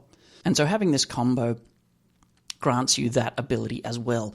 All of that is actually pretty nice. Now, how hard is it to make this combo? Well, there's a couple of things going on here, right? There's a couple of things at relic level. There's a couple of mages, I think. There's a lot of miners, and there's even some treasure scattered around here. You know, which kind of makes it, like the Crown of Dragontooth, a relic, right? The crown is one of the hardest ones to get. If you have sort of 7 out of 9, you are going to try and assemble this thing. The last time I assembled it was probably some years ago. I can't remember in a random map when I have done it in the last sort of 5 years-ish, and it's been worth my while. It sort of dawned on me, hang on a sec, I think I've got all the pieces I need for this thing. So where are we? C? And next up is the Admiral's Hat, and this is a kind of a cool one. It only has 2 pieces. You just need to get the Sea Captain's Hat is what this thing's called. The reason I don't know the name of it is because I never really pay attention or care about it in many of my games. If you can get both of them together, you get the Admiral's Hat. But the really cool thing it does is it just removes the friction between boarding and unboarding boats. I kind of wish this was a little bit more of an accessible thing. Like, it would be nice if water mages had a spell that would allow them to do this thing where they could just get on the boat seamlessly and convert their remaining movement into movement out on the water, or they could land on the beach and just walk off the boat as if there's no problem, and just use the rest of their movement. That's what this hat does. I'm going to be brave and say that it's an A-grade combo. I think it's an A-grade combo. On maps where water matters. Okay, this next one is really interesting. It's the Cloak of the Undead King we've finally come to. This thing's amazing. And just mind-bending. We've talked already about how I've struggled to classify the 3 ingredients which are down here in F+, just to have somewhere to put them. For non-necromancy heroes, for non-necropolis heroes more specifically, these things don't really matter. You're almost certainly, by the time you assemble this artifact, going to have expert necromancy, and if you have that, you get the 30% bonus that the ingredients give you to necromancy, and you start summoning liches instead of skeletons, which is ridiculously strong. And then the combo, I'm going to acknowledge, is, it's obviously special. Situationally, ridiculously special. In keeping with what I did in previous videos, items that end up being strangely special for weird reasons go in the top right. The Wyverns got that treatment a couple of years ago when I did the creatures tier list. Okay, this next one is one I'm pretty familiar with, actually, the Ring of the Magi, because I do tend to assemble it pretty often. And that's not because I'm good, just because the ingredients are pretty easy to come by. You need the 3 conjuring items. So that's the Ring of Conjuring here, you need the collar and the Cape of Conjuring. And all three are pretty easy to get hold of. If you get these three, instead of having plus 6 to the duration of all your spells, it simply replaces the plus 6 with plus 50. The fact it exists doesn't really make me care that much. By the way, is it just me, or does it not really look like a ring? It goes in the ring slot and everything, but it doesn't look, I don't know what it looks like. Some kind of armband or something? I don't know. It's a bit strange, the Ring of the Magi. What's next? We have the Wizard's Well. And I can't believe I got the name of that right off the bat. I did have to quickly go and check. I kept calling it the Wishing Well in the last campaign where I built it. This one is the one that amalgamates the 3 spell point recovery artifacts, and there are a few of them. There's this one here, the Charm of Mana. You've got the Talisman, I think, is down here. And what was the other one? Is it a ring? I can't remember. No, the Charm of Mana, this thing down here that I was giving off about the fact that it looks like the Necklace of Swiftness. You get those 3 things together, and instead of recovering, I think the grand total would be 6 spell points per day, the Wishing Well takes over and says, actually, you know what? Just have all your spell points back. However many that is. So for a low-level hero who only has 50 spell points in the pool, 40 spell points in the pool, that's already a massive, massive buff. If you're a hero of might and you've managed to cobble together a bit of knowledge, you get to throw all the lightning bolts you want. You go nuts every fight. Get that magic, get those spells flinging out of your spellbook. In comfort, you've got your own portable Wishing Well, which is why I called it a Wishing Well, because that's the effect that it does. It gives you your own portable personal Wishing Well that you can just dip into at the end of every turn. No, that's not true. I think it's the start of every turn, so you need to be a bit careful. If you end your turn in danger and you're at risk of being attacked, you won't be restocked on spell points until the start of your next turn. I think that's right. What about a hero of magic with 350 spell points? Galloping through the countryside with her own portable Wishing Well. Fantastic. Okay, this next combo is the Bow of the Sharpshooter, and I've already foreshadowed that. That's the 1, 2, 3 artifacts that add to your archery. By the time you've got all 3 of them, it's 30% bonus to your archery. Now, what does this thing do? Yeah, that's reminded me. So what it is, if you get all 3 of them together, you get a free golden bow. The other notable thing that the Bow of the Sharpshooter does is it lets all of your range units shoot, even if they are engaged in combat, in base contact with an enemy. And nothing else in the game lets you do that. The golden bow doesn't let you do that. The fact that this artifact exists, does it change my desire to fetch the ingredients? The answer is actually yes. Because I don't want to go and find the golden bow. If I've got 2 of these, and I'm missing the bow of cherrywood, say, and I've got the other 2 things, well, I'll actually be happier to find the bow of cherrywood than I would to find the golden bow. With that said, there are going to be times where I've already got the golden bow, and now I kind of don't care about this combo anymore because I don't need that shoots when next door to people ability that badly. B- is where I want to be, I think, for the Bow of the Sharpshooter. B-. Where do we begin? Elixir of Life. What are the components we need? There are 3 components. We need, the hardest one to get was the Vial of Lifeblood here at C+. Was a major level artifact. Yeah, I've just double checked. Major level artifact, giving you the +2 to each unit health. The other pieces you need are the 2 rings, the Ring of Vitality and the Ring of Life. One of them at treasure level, one of them at minor level. You get those 3 things together, you get to make the Elixir of Life. Now, the 3 components on their own are giving you +4 to your life total of each stack. Nothing to sneeze at, okay, fine.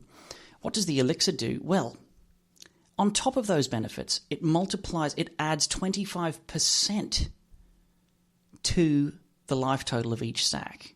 Wow, this thing's amazing. Really, really good. Is it easy to assemble? Hell yes. Very, very easy. We're talking Armor of the Damned easy. It's even easier than the Armor of the Damned. Well, the vial is a major, but there's only 3 pieces. It's about as easy as the Armor of the Damned to assemble.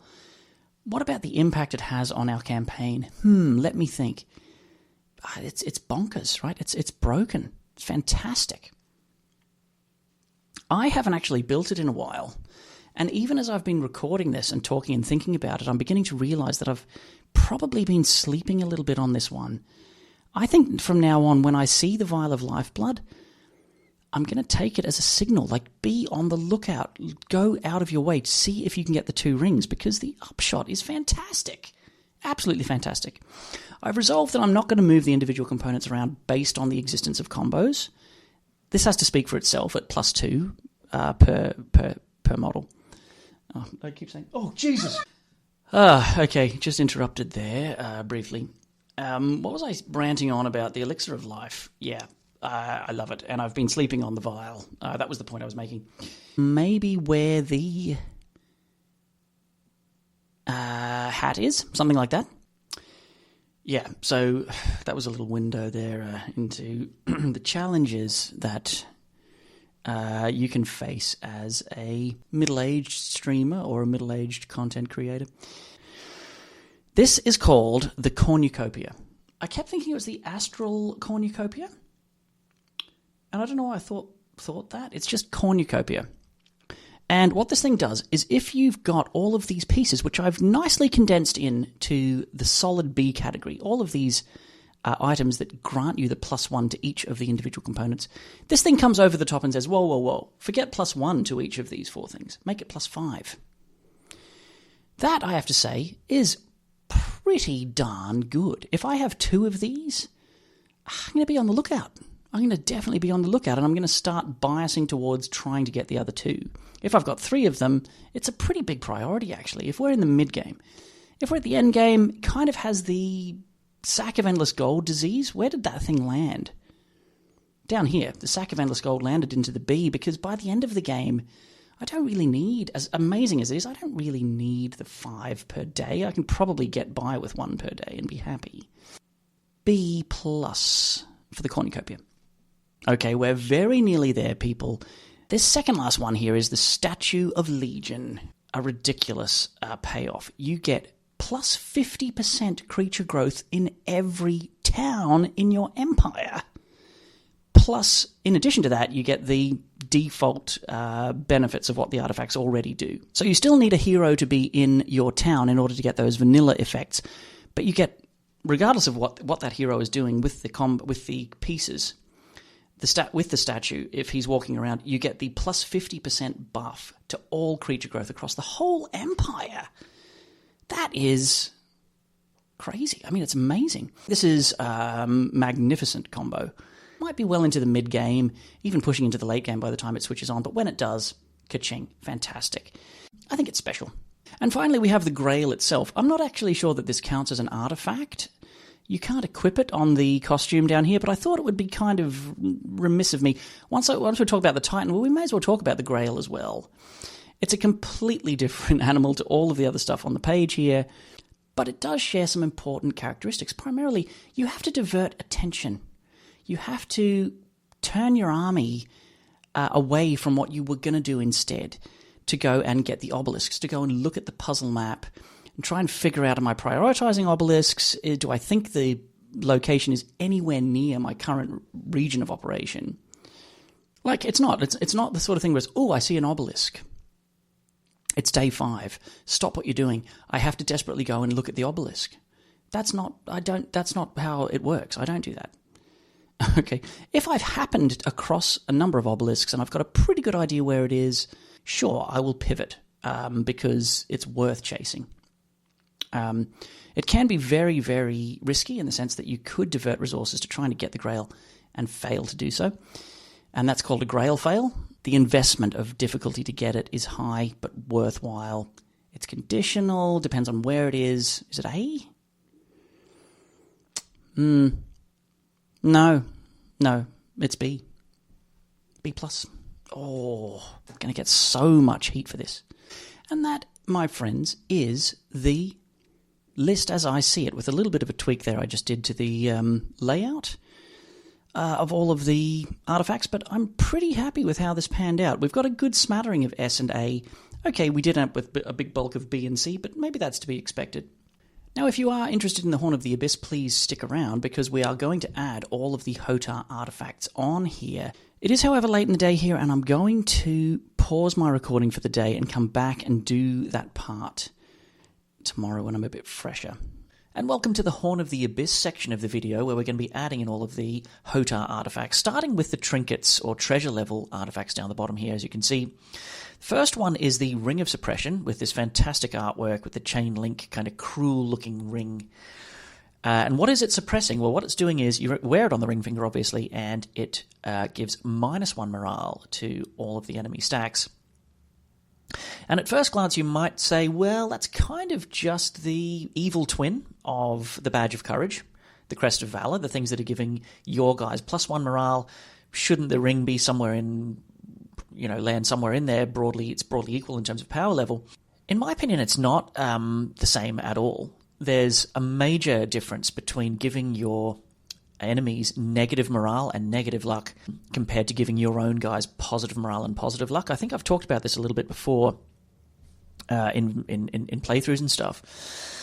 When the difference is because of the cloud of different possibilities that can happen, all of the different arrays of things that can happen on the battlefield when you've got positive morale, and you compare that entire basket to all of the horrible things that can happen to someone who has negative morale. So when you have positive morale, you aren't going to be attacking the enemy on the assumption that it goes off. You're not going to be crossing your fingers that morale goes off when you make your attack. You're going to plan your attack on the assumption it doesn't go off. But there are going to be times where your morale goes off and you're like, oh, I wasn't expecting that. I don't really have a good use for this second attack. I don't want to go and attack that second stack that I'm now in range of. I don't, for whatever reason. Because your primary attack, the one that you plan to do in the first place, you've already brutalized the target. Maybe your morale goes off and you get to finish murdering it, and maybe it's got a few individuals left in that stack. Okay, so there's a kind of a spectrum of outcomes when the positive morale goes off, anywhere from very, very good, but sometimes just okay, to sometimes not much effect at all. You end up hitting the defend button and not using the second attack because you don't have a good second attack. By contrast, when negative morale goes off, it is devastating. It's so cruel, and we work so hard to avoid fielding an army that has negative morale. Why do we avoid negative morale? Why do we avoid the 3 alignments, the 4 alignments so much? It's because freezing in combat is a death sentence. It can be a death sentence. When negative morale triggers, the stack misses its entire turn, and the movement and attack, or whatever that unit was going to do, maybe it was going to move to block something or whatever, the denial of that move and that potential attack can completely swing the combat. It can leave a massive gaping hole. It's like in chess, it's like moving your queen onto a square where she can just be captured with no exchange. It can be really, really devastating. So in my opinion, negging someone else's morale is far more powerful than buffing your own morale. And in a weird way, what kind of happens in Horn of the Abyss, I find, is that the positive buffing artifacts end up becoming more important as a hedge, as a defense against the power level that is baked into these malicing Horn of the Abyss artifacts. Now, I should point out at the top of the roster here, I'm a massive fan of the changes. I love the fact that we now have genuine negative luck. I love the fact that sorrow really works and pulls the morale down. And we'll be talking about some other artifacts that are also acting to malice your opponent's creatures now in a second as well, all of which I'm a massive fan of. But it really does change the dynamic of artifacts like the Badge of Courage and Leadership, the Pendant of Courage. Pendant of Courage isn't going anywhere in Horn of the Abyss. It's still fantastic for me. At one of its biggest jobs here is a hedge against these nasty sort of effects. So, Ring of Suppression. It's in the Bs. So we'll find a home for it here. We also have, I lined the things up not quite right. There are 2 artifacts that give you the -1 morale, as well as 2 that affect luck, and I kind of meant for this one to go alongside the Ring of Suppression. This one is the Hideous Mask. It does the exact same thing as the Ring of Suppression, except it lives in the miscellaneous slot. From a power level point of view, that means it's not competing for a ring slot, so I think the Hideous Mask is better than the Ring of Suppression, and I'm going to rank it accordingly. One thing I just want to complain about, a very small thing. Again, I love the artwork. I just kind of wish that this went on the head. I'm happy with the idea of the hero wearing it and terrifying the enemy as a result of, showing up to combat wearing this thing.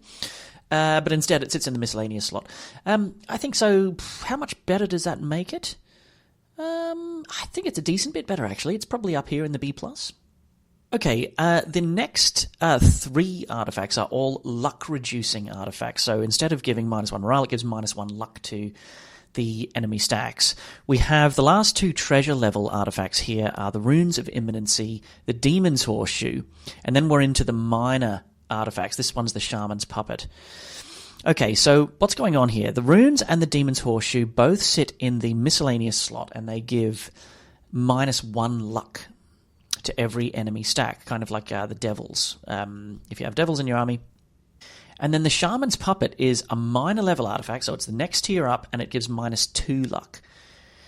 So there's a couple of things we need to think about here. If it was just vanilla, and the worst luck you could ever have was neutral luck, if that was still true, these would be pretty ordinary artifacts. Like, it wouldn't be a huge deal, right? But in Horn of the Abyss, we are pushing our opponent into the red, into the negative territory. So bad morale. We're pushing them down into bad morale unless they're able to counteract with their own leadership or their own high morale. And the same is true with luck. Now, the interesting thing, though, with luck is when I said before about the mismatch between positive morale and negative morale, being happy on the battlefield compared to being sad on the battlefield, the fact that they're not even. It's not an even contest. Making your opponent sad is way better than making yourself happy. It's even more true with luck, with positive luck and negative luck. Okay, when you have really positive good luck and everyone is just really lucky on your side, again, you make your attack and movement decisions based on the assumption that the luck won't go off, that the double damage won't happen.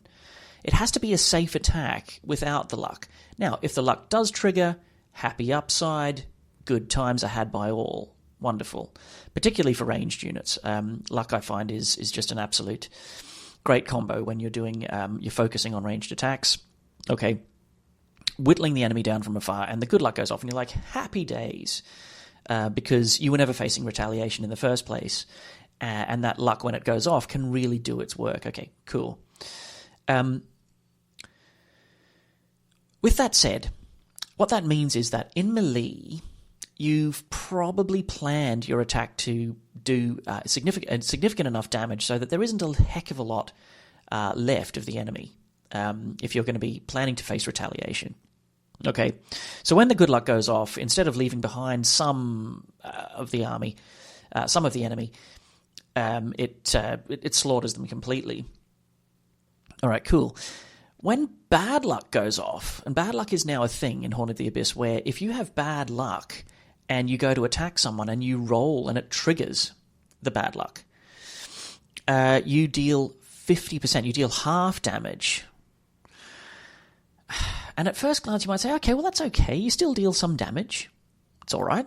But in practice, what I've found happens is that the 50% damage you deal doesn't hurt the target enough. It retaliates, perhaps brutally hurting the unit that you were attacking with. But also, your unit is now sort of stranded in combat. That target that you were planning to kill not only retaliated, but it's then going to have a turn where it has the discretion to move away and hit something that's more vulnerable that you were trying to protect, or just brawling with the unit that you attacked it with in the first place. Your unit is also kind of stranded among the enemy army as well, and vulnerable to whatever else is going on around it. So negative luck, I think, is preposterously lopsided compared to positive luck. It's way better to curse your enemies, for want of a better word, with negative luck than it is to give yourself positive luck. So these little artifacts are amazing in my mind. I think they're even better than the Hideous Mask and the Ring of Suppression. These two are at treasure level and they give -1 to luck. So where do I want to put them? I'm going to give them a very barely scrapingly A-. These are really, really strong little things to have in your backpack all the way through the whole campaign. And a little nod to the Demon's Horseshoe, which I think is just this is just so cool. It's such a cool idea, this idea of a Demon's Horseshoe upside down, representing bad luck. Before I reload here, we have to talk about the Shaman's Puppet. All right, now this bad boy is... okay... It's a minor artifact. It's a little bit harder to get, but okay, compared to a treasure level artifact, a minor artifact it's not obscenely more difficult to get our hands on, right? -2 to luck. Just spotted a little graphic thing there, but I wanted to tweak before I went on this rant. I think this thing is ridiculous. To absolutely condemn all the stacks on the opposing side. In a neutral, when you're fighting neutral creatures, they're not lucky. At least a normal stack of neutral creatures will have +1 morale as a starting point for your Ring of Suppression to work against. That's, by the way, another key thing. Where is it? Ring of Suppression, these two things. You switch off that +1 morale in the early game, and so you don't have to worry about that annoying risk in the first few weeks of morale going off and wrecking your battle plans. It's another nice little upside. I was going to say, though, enemy stacks have no defense to this. Neutral stacks have no answer to being condemned to -2 luck. And when it goes off, they deal pathetic 50% damage. It's such a massive, massive boon. It's such a huge boost.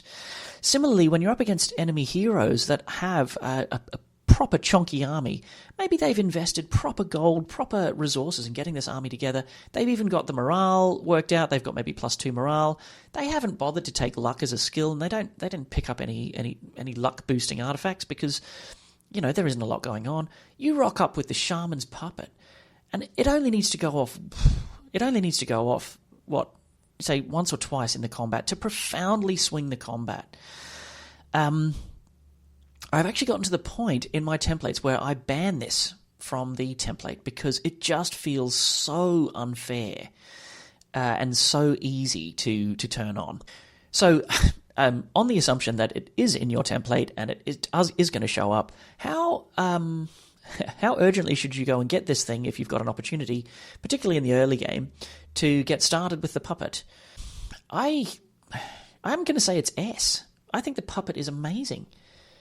In terms of power level relative to how hard it is to get. Like, it's right up here in this ridiculous category up here. It's preposterously good. But like I said, I think it's kind of unfun. Like, it's too good for what it is. Before I lock it in here, I just want to say, here's my opinion about what we could tweak with these 3 artifacts. I reckon it would be cool if the Demon's Horseshoe was the best one, because it just looks the coolest. I think it should be a relic and give -2. The puppet could give -1 at major or minor, and say major, and then the runes could be minor or vice versa or whatever.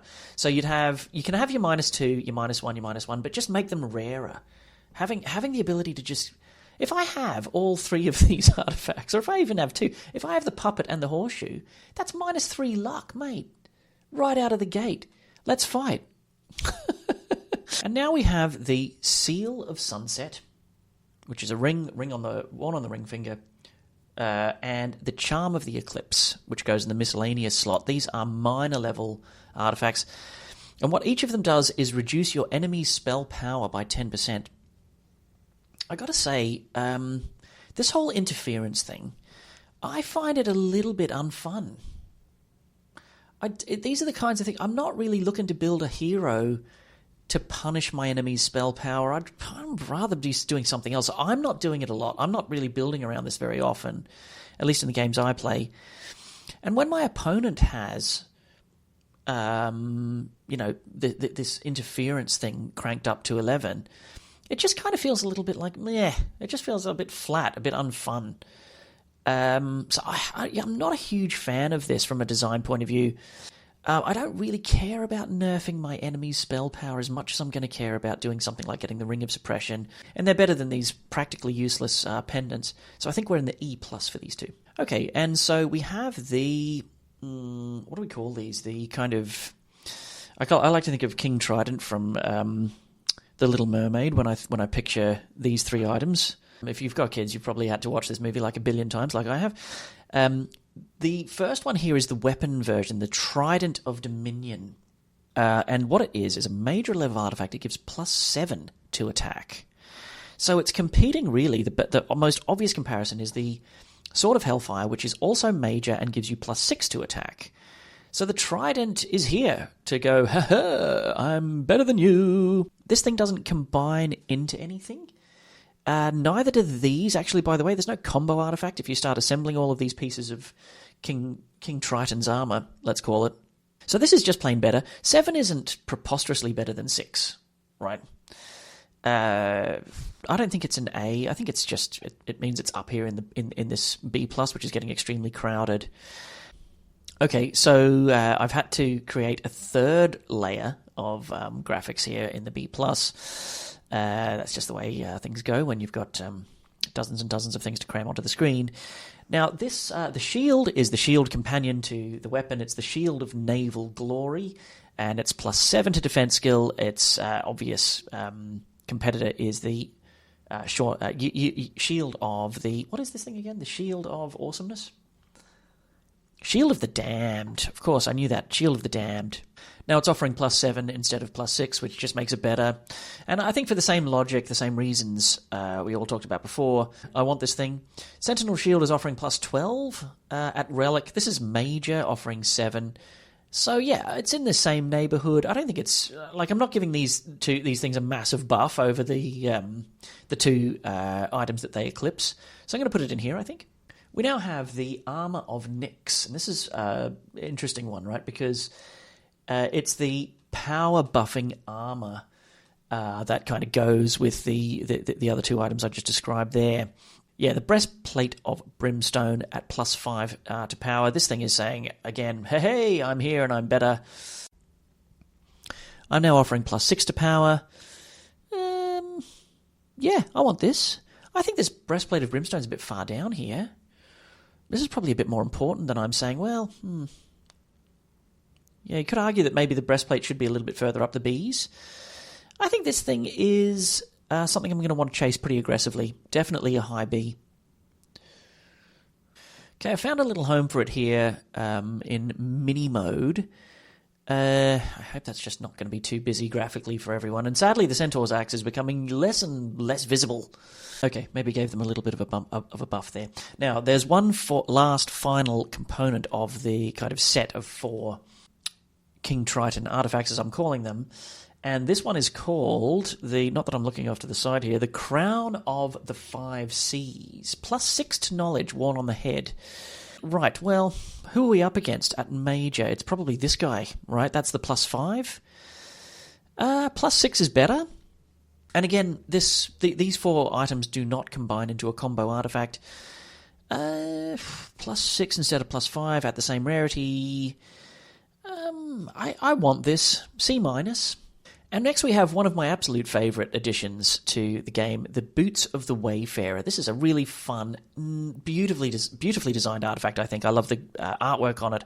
And what this does is give you expert pathfinding, essentially. So you can, technically the term is that you have no movement penalty over rough terrain. How hard am I going to go chase this thing? Solid A, slightly on the happy side of A. I'm going to find a spot for it right in here. And next we have the Cape of Silence in at major. And what this does is prevents the casting of all level 1 and 2 spells. So it's the kind of polar opposite of the Recanter's Cloak, the bad guy I talked about earlier. This one is a bit difficult, though, and I have to confess I've not really found a situation or build where I'm desperately wanting this particular cape. So banning level 1 and 2. So what you're doing there is you're preventing... The most obvious one is Expert Slow, Expert Haste, Expert Bless, all of these Expert Curse, things like that, from being cast on either side of the battlefield. So in the specific scenario where you're up against a hero of might who has diligently gone off and gotten a decent knowledge pool together, has become an Expert Earth Mage, He's never got bothered with wisdom, and all he's planning to do is expert slow, expert shield, expert stone skin. This cape, you can put this on and say, oh, no, you don't. Okay, cool, that's good. That's a really specific nerf to that guy. But if you're up against a hero of magic who has the wisdom, has implosion, and all that other stuff as well, or whatever they've got, chain lightning, maybe it's berserk, maybe it's Armageddon, you're basically saying, well, you can't slow. So that enemy mage might have said to you, well, I was going to expert slow, but you're wearing the cape. Oh, well, oh dear, I guess I'll just have to meteor shower you instead on my first turn. So I don't think it's actually that useful as an answer. I don't think it deserves E, because it's going to have important applications, and I do need to acknowledge there probably is a PvP application that I'm underaware of, even as much as underrating. D- for this one. The next artifact we're going to talk about is the Pendant of Downfall. Firstly, can we just step back and reflect on the epic art on this? It's just the most... It's just cool. It's just the most epic. I love the attention to detail they've put into every aspect of Horn of the Abyss. The graphics on these icons are just perfect. They just fit the visual theme perfectly. Anyway, Pendant of Downfall, what is this? This goes around the neck, believe it or not. And it gives -2 morale to the entire enemy team. So, if you compare it with the Hideous Mask and the Ring of Suppression, that's -4 morale coming your way. Now, if you've got the Pendant of Courage, good on you. You've negated what I was trying to do to you. But if you don't have Expert Leadership or the Pendant of Courage or something like that, you're heading into negative territory, which means freezing in combat regularly. Neutral stacks are going to be freezing as well when you attack them. This thing is fantastic. It's just an absolutely busted ability. Now, it's using the necklace slot, which means you don't get to wear your Necklace of Celestial Bliss, and there's other cool necklaces that the Dragon Teeth, you've got to take it off and lose that power and knowledge. You've also obviously got to take off the actual Pendant of Courage if you happen to have both as well. Which one's better? Ooh, which one are you going to want to wear more often? Well, we'll come to that now in a second. But yeah, this is amazing. Now, I'm actually not complaining about it in the way I was complaining about Shaman's Puppet. It's a major artifact, and it's taking up a major slot on the hero's costume. The puppet is sitting at minor, and it just toss it in your backpack, and you've got something like it's almost as good as the Armor of the Damned, it feels like, and how nasty it is to what it does to the enemy. I'm looking at the Armor of the Damned when I say that. So look, I'm fine with this. From a design point of view, I think it's amazing. But it's also a chase artifact for me. I really want to get my hands on this. I'm not quite sure it quite makes the cut for special, but given how hard it is to unlock and the slot that it's taking up, I think that wears it back down. It sort of starts to tumble down a little bit from being comparable to the Pendant. Hang on a second, wait a minute, it only affects morale. It's -2. But we are, as I've said, minusing is much better than plussing. But then the competing for the necklace slot tumbles it down a little bit. I think it's an A+, this thing. Okay, we have 2 more major level artifacts, and then we're on to the relics, and that's the first one sitting there on the left-hand side. This is the Ring of Oblivion, which, again, the name, awesome. I mean, it's so characterful, right? But what does the Ring of Oblivion do? Well, it makes all losses in combat irrevocable. And so what we're saying is essentially that if you have Expert Resurrection, Expert Earth Magic, Casting Resurrection, bringing back everything that's dying, you get to keep those resurrected troops at the end of combat normally. By if one of the 2 combatants is wearing the Ring of Oblivion, that switches off. You don't get the guys back anymore. It's the same with Animate Dead. I like the idea of denying it from my enemy, because I want to be doing resurrecting. I don't really want my opponent to show up with this. So for that reason, I will give it an E+. And the final major level artifact is the Plate of Dying Light, and it's the, again, spiritual partner of these other things we talked about before. This one goes on your torso, which is a pretty important slot, and it's more powerful. It gives a 25% reduction to enemy spell power. And so, for all the same reasons I talked about before, interference and reducing enemy spell power, for me, in the PvE style of the game I like to play, either ends up being annoying to me that my opponents have it, or on my side is something that I don't particularly want to do. I'm not particularly bought into doing. I'd rather use my armor slot to just give myself +5 power, and I can do that with the breastplate here at major. I'd much rather be doing that than nerfing my enemy's spell power, who, by the way, they might be a hero of might who weren't planning to do anything powerful with spellcasting anyway. That's just how I feel. So yeah, E+ again for this bad boy. Okay, and we're on to the relics from the Horn of the Abyss. And the first two here are kind of special ones that are, my understanding is mainly campaign related. I've never seen either of them. They're both valued at 50,000 gold. The first one is called the Sleepkeeper, and it makes you immune to mind spells. Not useless, but E. And next we have the Horn of the Abyss itself. Again, I've never seen it, never come across it.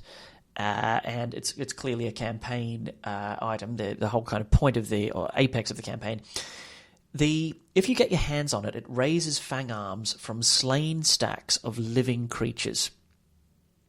I don't know how many fang arms you get, but fang arms are really, really strong creatures. I like to think of them as a flying minotaur that hypnotizes you when it attacks you, depending on the maths of how many fang arms there are in the stack and how many of you there are left after they've attacked you, kind of thing. Cool, terrifying creature, and I have fought fang arms a few times on the random maps that I've played so far. Hypothetically, if I was to come across this thing, how desperately am I interested in unlocking it? Probably very, very interested, because it's going to not take long to snowball. If you've got neutral creature stacks that are still sitting around in the late game, you can go around, slaughter them all, raise them all back as fang arms, and build this big, nasty stack of these things. Yeah, I want to do that. I definitely want to do that. You need bodies to make it work. And again, I don't know how many you get and how hard it is to make work, so I'm going to be a little bit cautious here and just give it an A. Now, these next couple of relics are really good additions to the game. This is the kind of thing I really, really applaud, right? So this first one here is what's it actually called? The Iron Fist of the Ogre. And what it's doing is it's a combo artifact that is drawing together existing artifacts into something meaningful. So the way this one works is you need ogre stuff. So you need the Ogre's Club of Havoc over here. You need the Tunic of the Cyclops King, which is a bit of a stretch, but it's kind of the same idea, right? You have these two things. You then get the Targ of the Rampaging Ogre, which is next door here. And the final thing you need is this Helm of Awesomeness. Sorry, I got that wrong. It's the Crown of the Supreme Magi you need. If you get these four things together, you get now a combo. Now, in the vanilla game, you don't get anything. You could have these four things and they would just sit there doing their thing. So what the combo does is it gives you +5 to attack and defense and +4 to power and knowledge, which is just what the existing vat things give you. It doesn't give you any more of that. But it switches on a set of free castings at the start of the combat. You get Expert Bloodlust, Counterstrike, Fire Shield, and Haste for 50 turns. So it is the absolute spiritual companion of the Armor of the Damned. You've got Crusaders and beefy, ogres, something like that, basilisks, gorgons, nagas. They're all of a sudden movement 10. They're across the field on turn 1 with haste. They've got expert haste. That's +6 movement, right? And by the way, when my guys arrive on your battle line, you can strike back if you want, but please be aware, I have Bloodlust and Counterstrike and Fire Shield, right? So it's an absolute whirlwind. It's a storm coming, and you can picture building a really, really fun and obscenely powerful army around the Iron Fist of the Ogre. Fantastic. And I love that what it's doing, all it's doing is it's just tapping in to the existing structure of the game and just turning it into something special and fun. I really, really love this. I massively applaud this from a design standpoint. Now, okay, let's rate the thing. If I have 3 of the pieces, I'm absolutely going after the rest, the fourth of it. If I have 2 of them, I'm going to be keeping an eye out for this combo. 3 major artifacts and 1 minor combining to make this thing is harder to assemble than the Armor of the Damned. This is 3 mages and 1 minor. It's significantly harder to assemble. What about the effect? What about the payoff? Well, here's the thing, right?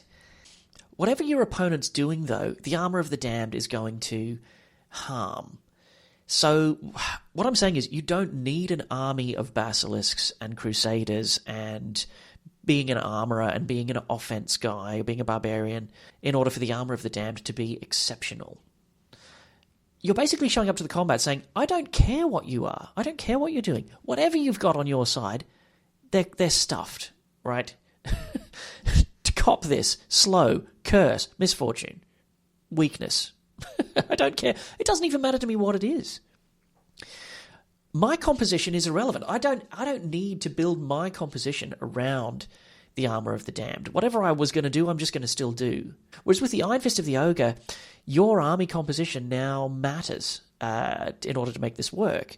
It doesn't help much to have the Iron Fist of the Ogre if you've only got a modest army that was planning to maybe do some shooting or stay back, doesn't have big numbers, so that your hero could cast Chain Lightning.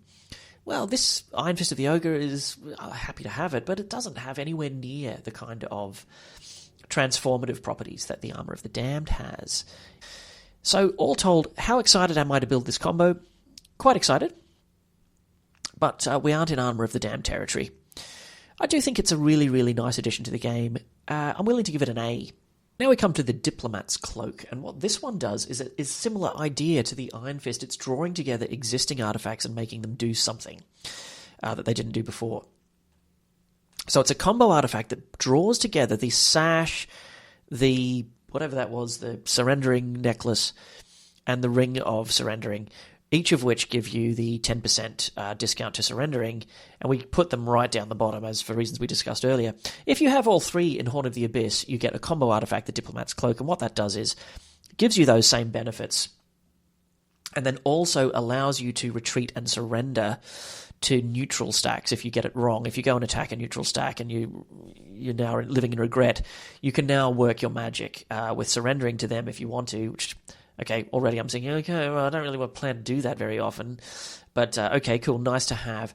But here's the thing it does that's actually really useful, I think, is it triples the diplomatic army strength. The likelihood of the enemy creatures wanting to join you is a function of how they perceive you in terms of your strength. So what this does is, however strong you are, you appear 3 times stronger to those neutral stacks. So anyway, I'm a big fan of the introduction of this item. It makes it worthwhile trying to chase the 3. If you've got 2 out of the 3 and you are a diplomat, then you're going to want to try and find that third one. Cool, let's go and find the ring now that I've got the sash and the pendant. And I think that means it's in the D+ kind of category. It's something I want to do. It's something I hope to do one day, even. And we're sadly nearing the end. I don't have any other artifacts to load into the queue. There's only these 2 left. What's this first one? Combo artifact, the Pendant of Reflection. And this is exactly the same thing again. We're taking the vanilla components of the game that might have otherwise been underpowered, and we're turning them into something really special if you can get everything together. I'm just loading everything up here so that I'm sure I'm getting the right story together.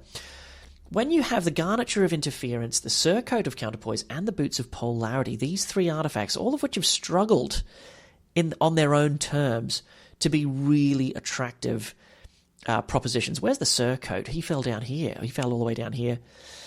D-, E+, and I said for the boots because it is plus 10% for the boots. Something worth going for, even though they are very, very difficult to get. They're a relic level artifact. It's like, okay, well, cool, maybe I'll get them, maybe I won't. Here's the thing. In the Horn of the Abyss, if you get all 3, you unlock the combo. And the combo is that take your 20% magic resistance that you've accumulated and make it 50%.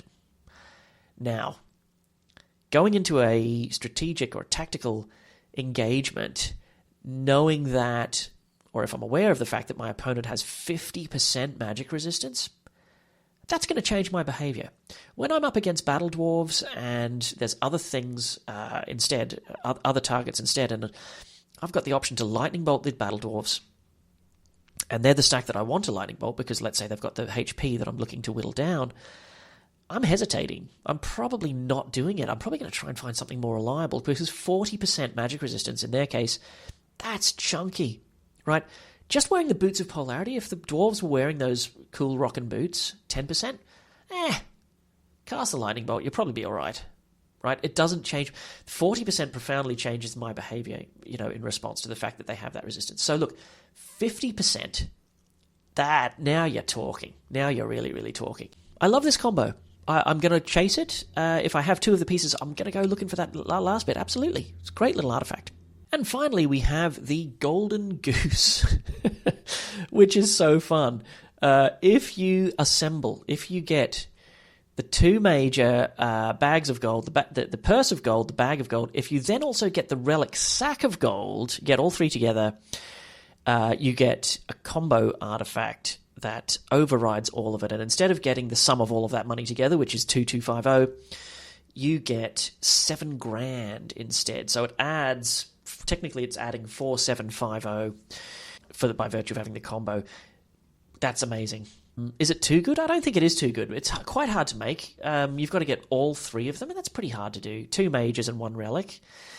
By the time you get it all together, it might be quite late in the day. Yeah, I'm going to say B. And so here we have the final product, all of the artifacts from the vanilla game and the expansion posted. Before we conclude, though, we do need to make a couple of important tweaks. One of the things that the team at HOTAR have done is to review the power level of the gloves and the boots. 600 movement points is now 400. 300 movement points for the gloves is now 200. So each of them has taken a 2/3 or a 1/3 hit to their power level. And it's kind of hard to think of, okay, well, how has that changed? Since I started playing Horn of the Abyss, how has that changed my perception of them? And the answer is it has changed it. If we start with the gloves, plus 200 movement is now just something that I'm pretty eager still to get, but it doesn't have that same sweetness to it, that kind of no-brainerness that we had before. So I actually think these need to fall down the order. I still think they're A, but they're a lot less glitzy than they were before. So I think they tumble down. I think they still hang on to being an A. It's still something that is a pretty big priority for me, because 200 movement is still... If I've got 1,500 movement and I go up to 1,700, that's still a pretty significant buff to my agency, let's say, if we want to call it that. With the boots, it's a little bit more tricky, because 400 moves are still amazing. They're still special, even now. The 600 was preposterous. That's why it was like there's a gap here on purpose. It's like they're significantly better than anything else.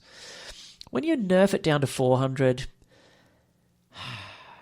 are they more joy-inducing than the angel wings? When it's month 3 or 4 or something and you discover the angel wings, which one is more joy-inducing? I think actually they do tumble down. And they probably tumble down somewhere into this region here. Do I want the boots of levitation more? That's a good, maybe, acid test. I think I want these boots. I want the boots of levitation more, yes, but they're much harder to get. At minor, I think these plus 400 is still very, very strong. We're sort of down in this region here. I think the boots of speed drop down the order and the angel wings become the best thing. The other key change that's been made is the nerfing of Necromancy. The whole skill is nerfed profoundly down, 50% across the board. You are raising strictly half of what you were raising before. These 3 artifacts are all half as good as they were before. And as a result, the Cloak of the Undead King is literally half as good as it was before. In a weird way, though, it's still special. So I'm just going to verbally acknowledge that everything's been halved. But this little square in the top right is reserved for extremely unusually special items, and the cloak is still that, I think, even in the Horn of the Abyss, acknowledging the fact that when it's turning on, it's only doing half of the job it used to do. I think that's okay. I'm just going to leave it there. And with that, those are the only other little tweaks and acknowledgements I needed to make to the existing data set. I could have started moving the new combo artifacts, like, for example, the sash and the ring and all this kind of thing. I could have maybe promoted them up from E+, E-, rather. But I'm just not going to bother. I've acknowledged that by putting the combo itself in a better place. So I'm happy with that. I think I'm happy with this picture to form the kind of lasting image of where I see things. Again, this is HOTAR version 1.80 I'm working from. And the game continues to be developed. So over time, as we get new versions of things, tweaks to the rules and balance changes, it may be necessary or useful for me to come back and do a little revision at some point. And so if you are here with me at the very end, having watched the whole thing, which I have no idea how long this video is going to end up being, but it's going to be pretty long, I think. Thank you so much for your company. I've really enjoyed doing this. I've really enjoyed having you guys travel with me. Having someone listen to me rant on about this magnificent game is just a true privilege. Now, I have set up a Patreon for anyone who's interested in supporting the channel at patreon.com/PaulGoes. You would be very welcome to join up as a member there if you wish to do so. Other than that, all the usual stuff that YouTubers always ask for, likes and subscribes are great. What I really want, though, what I really value more than anything, are comments and engagement. I'm happy to debate my choices. I'm not afraid of being told that I'm wrong or to be challenged. So very, very happy to shoot the breeze with you guys in the comments if you want to get involved in that way. Other than that, we'll leave it there for now, and I will see you all again soon.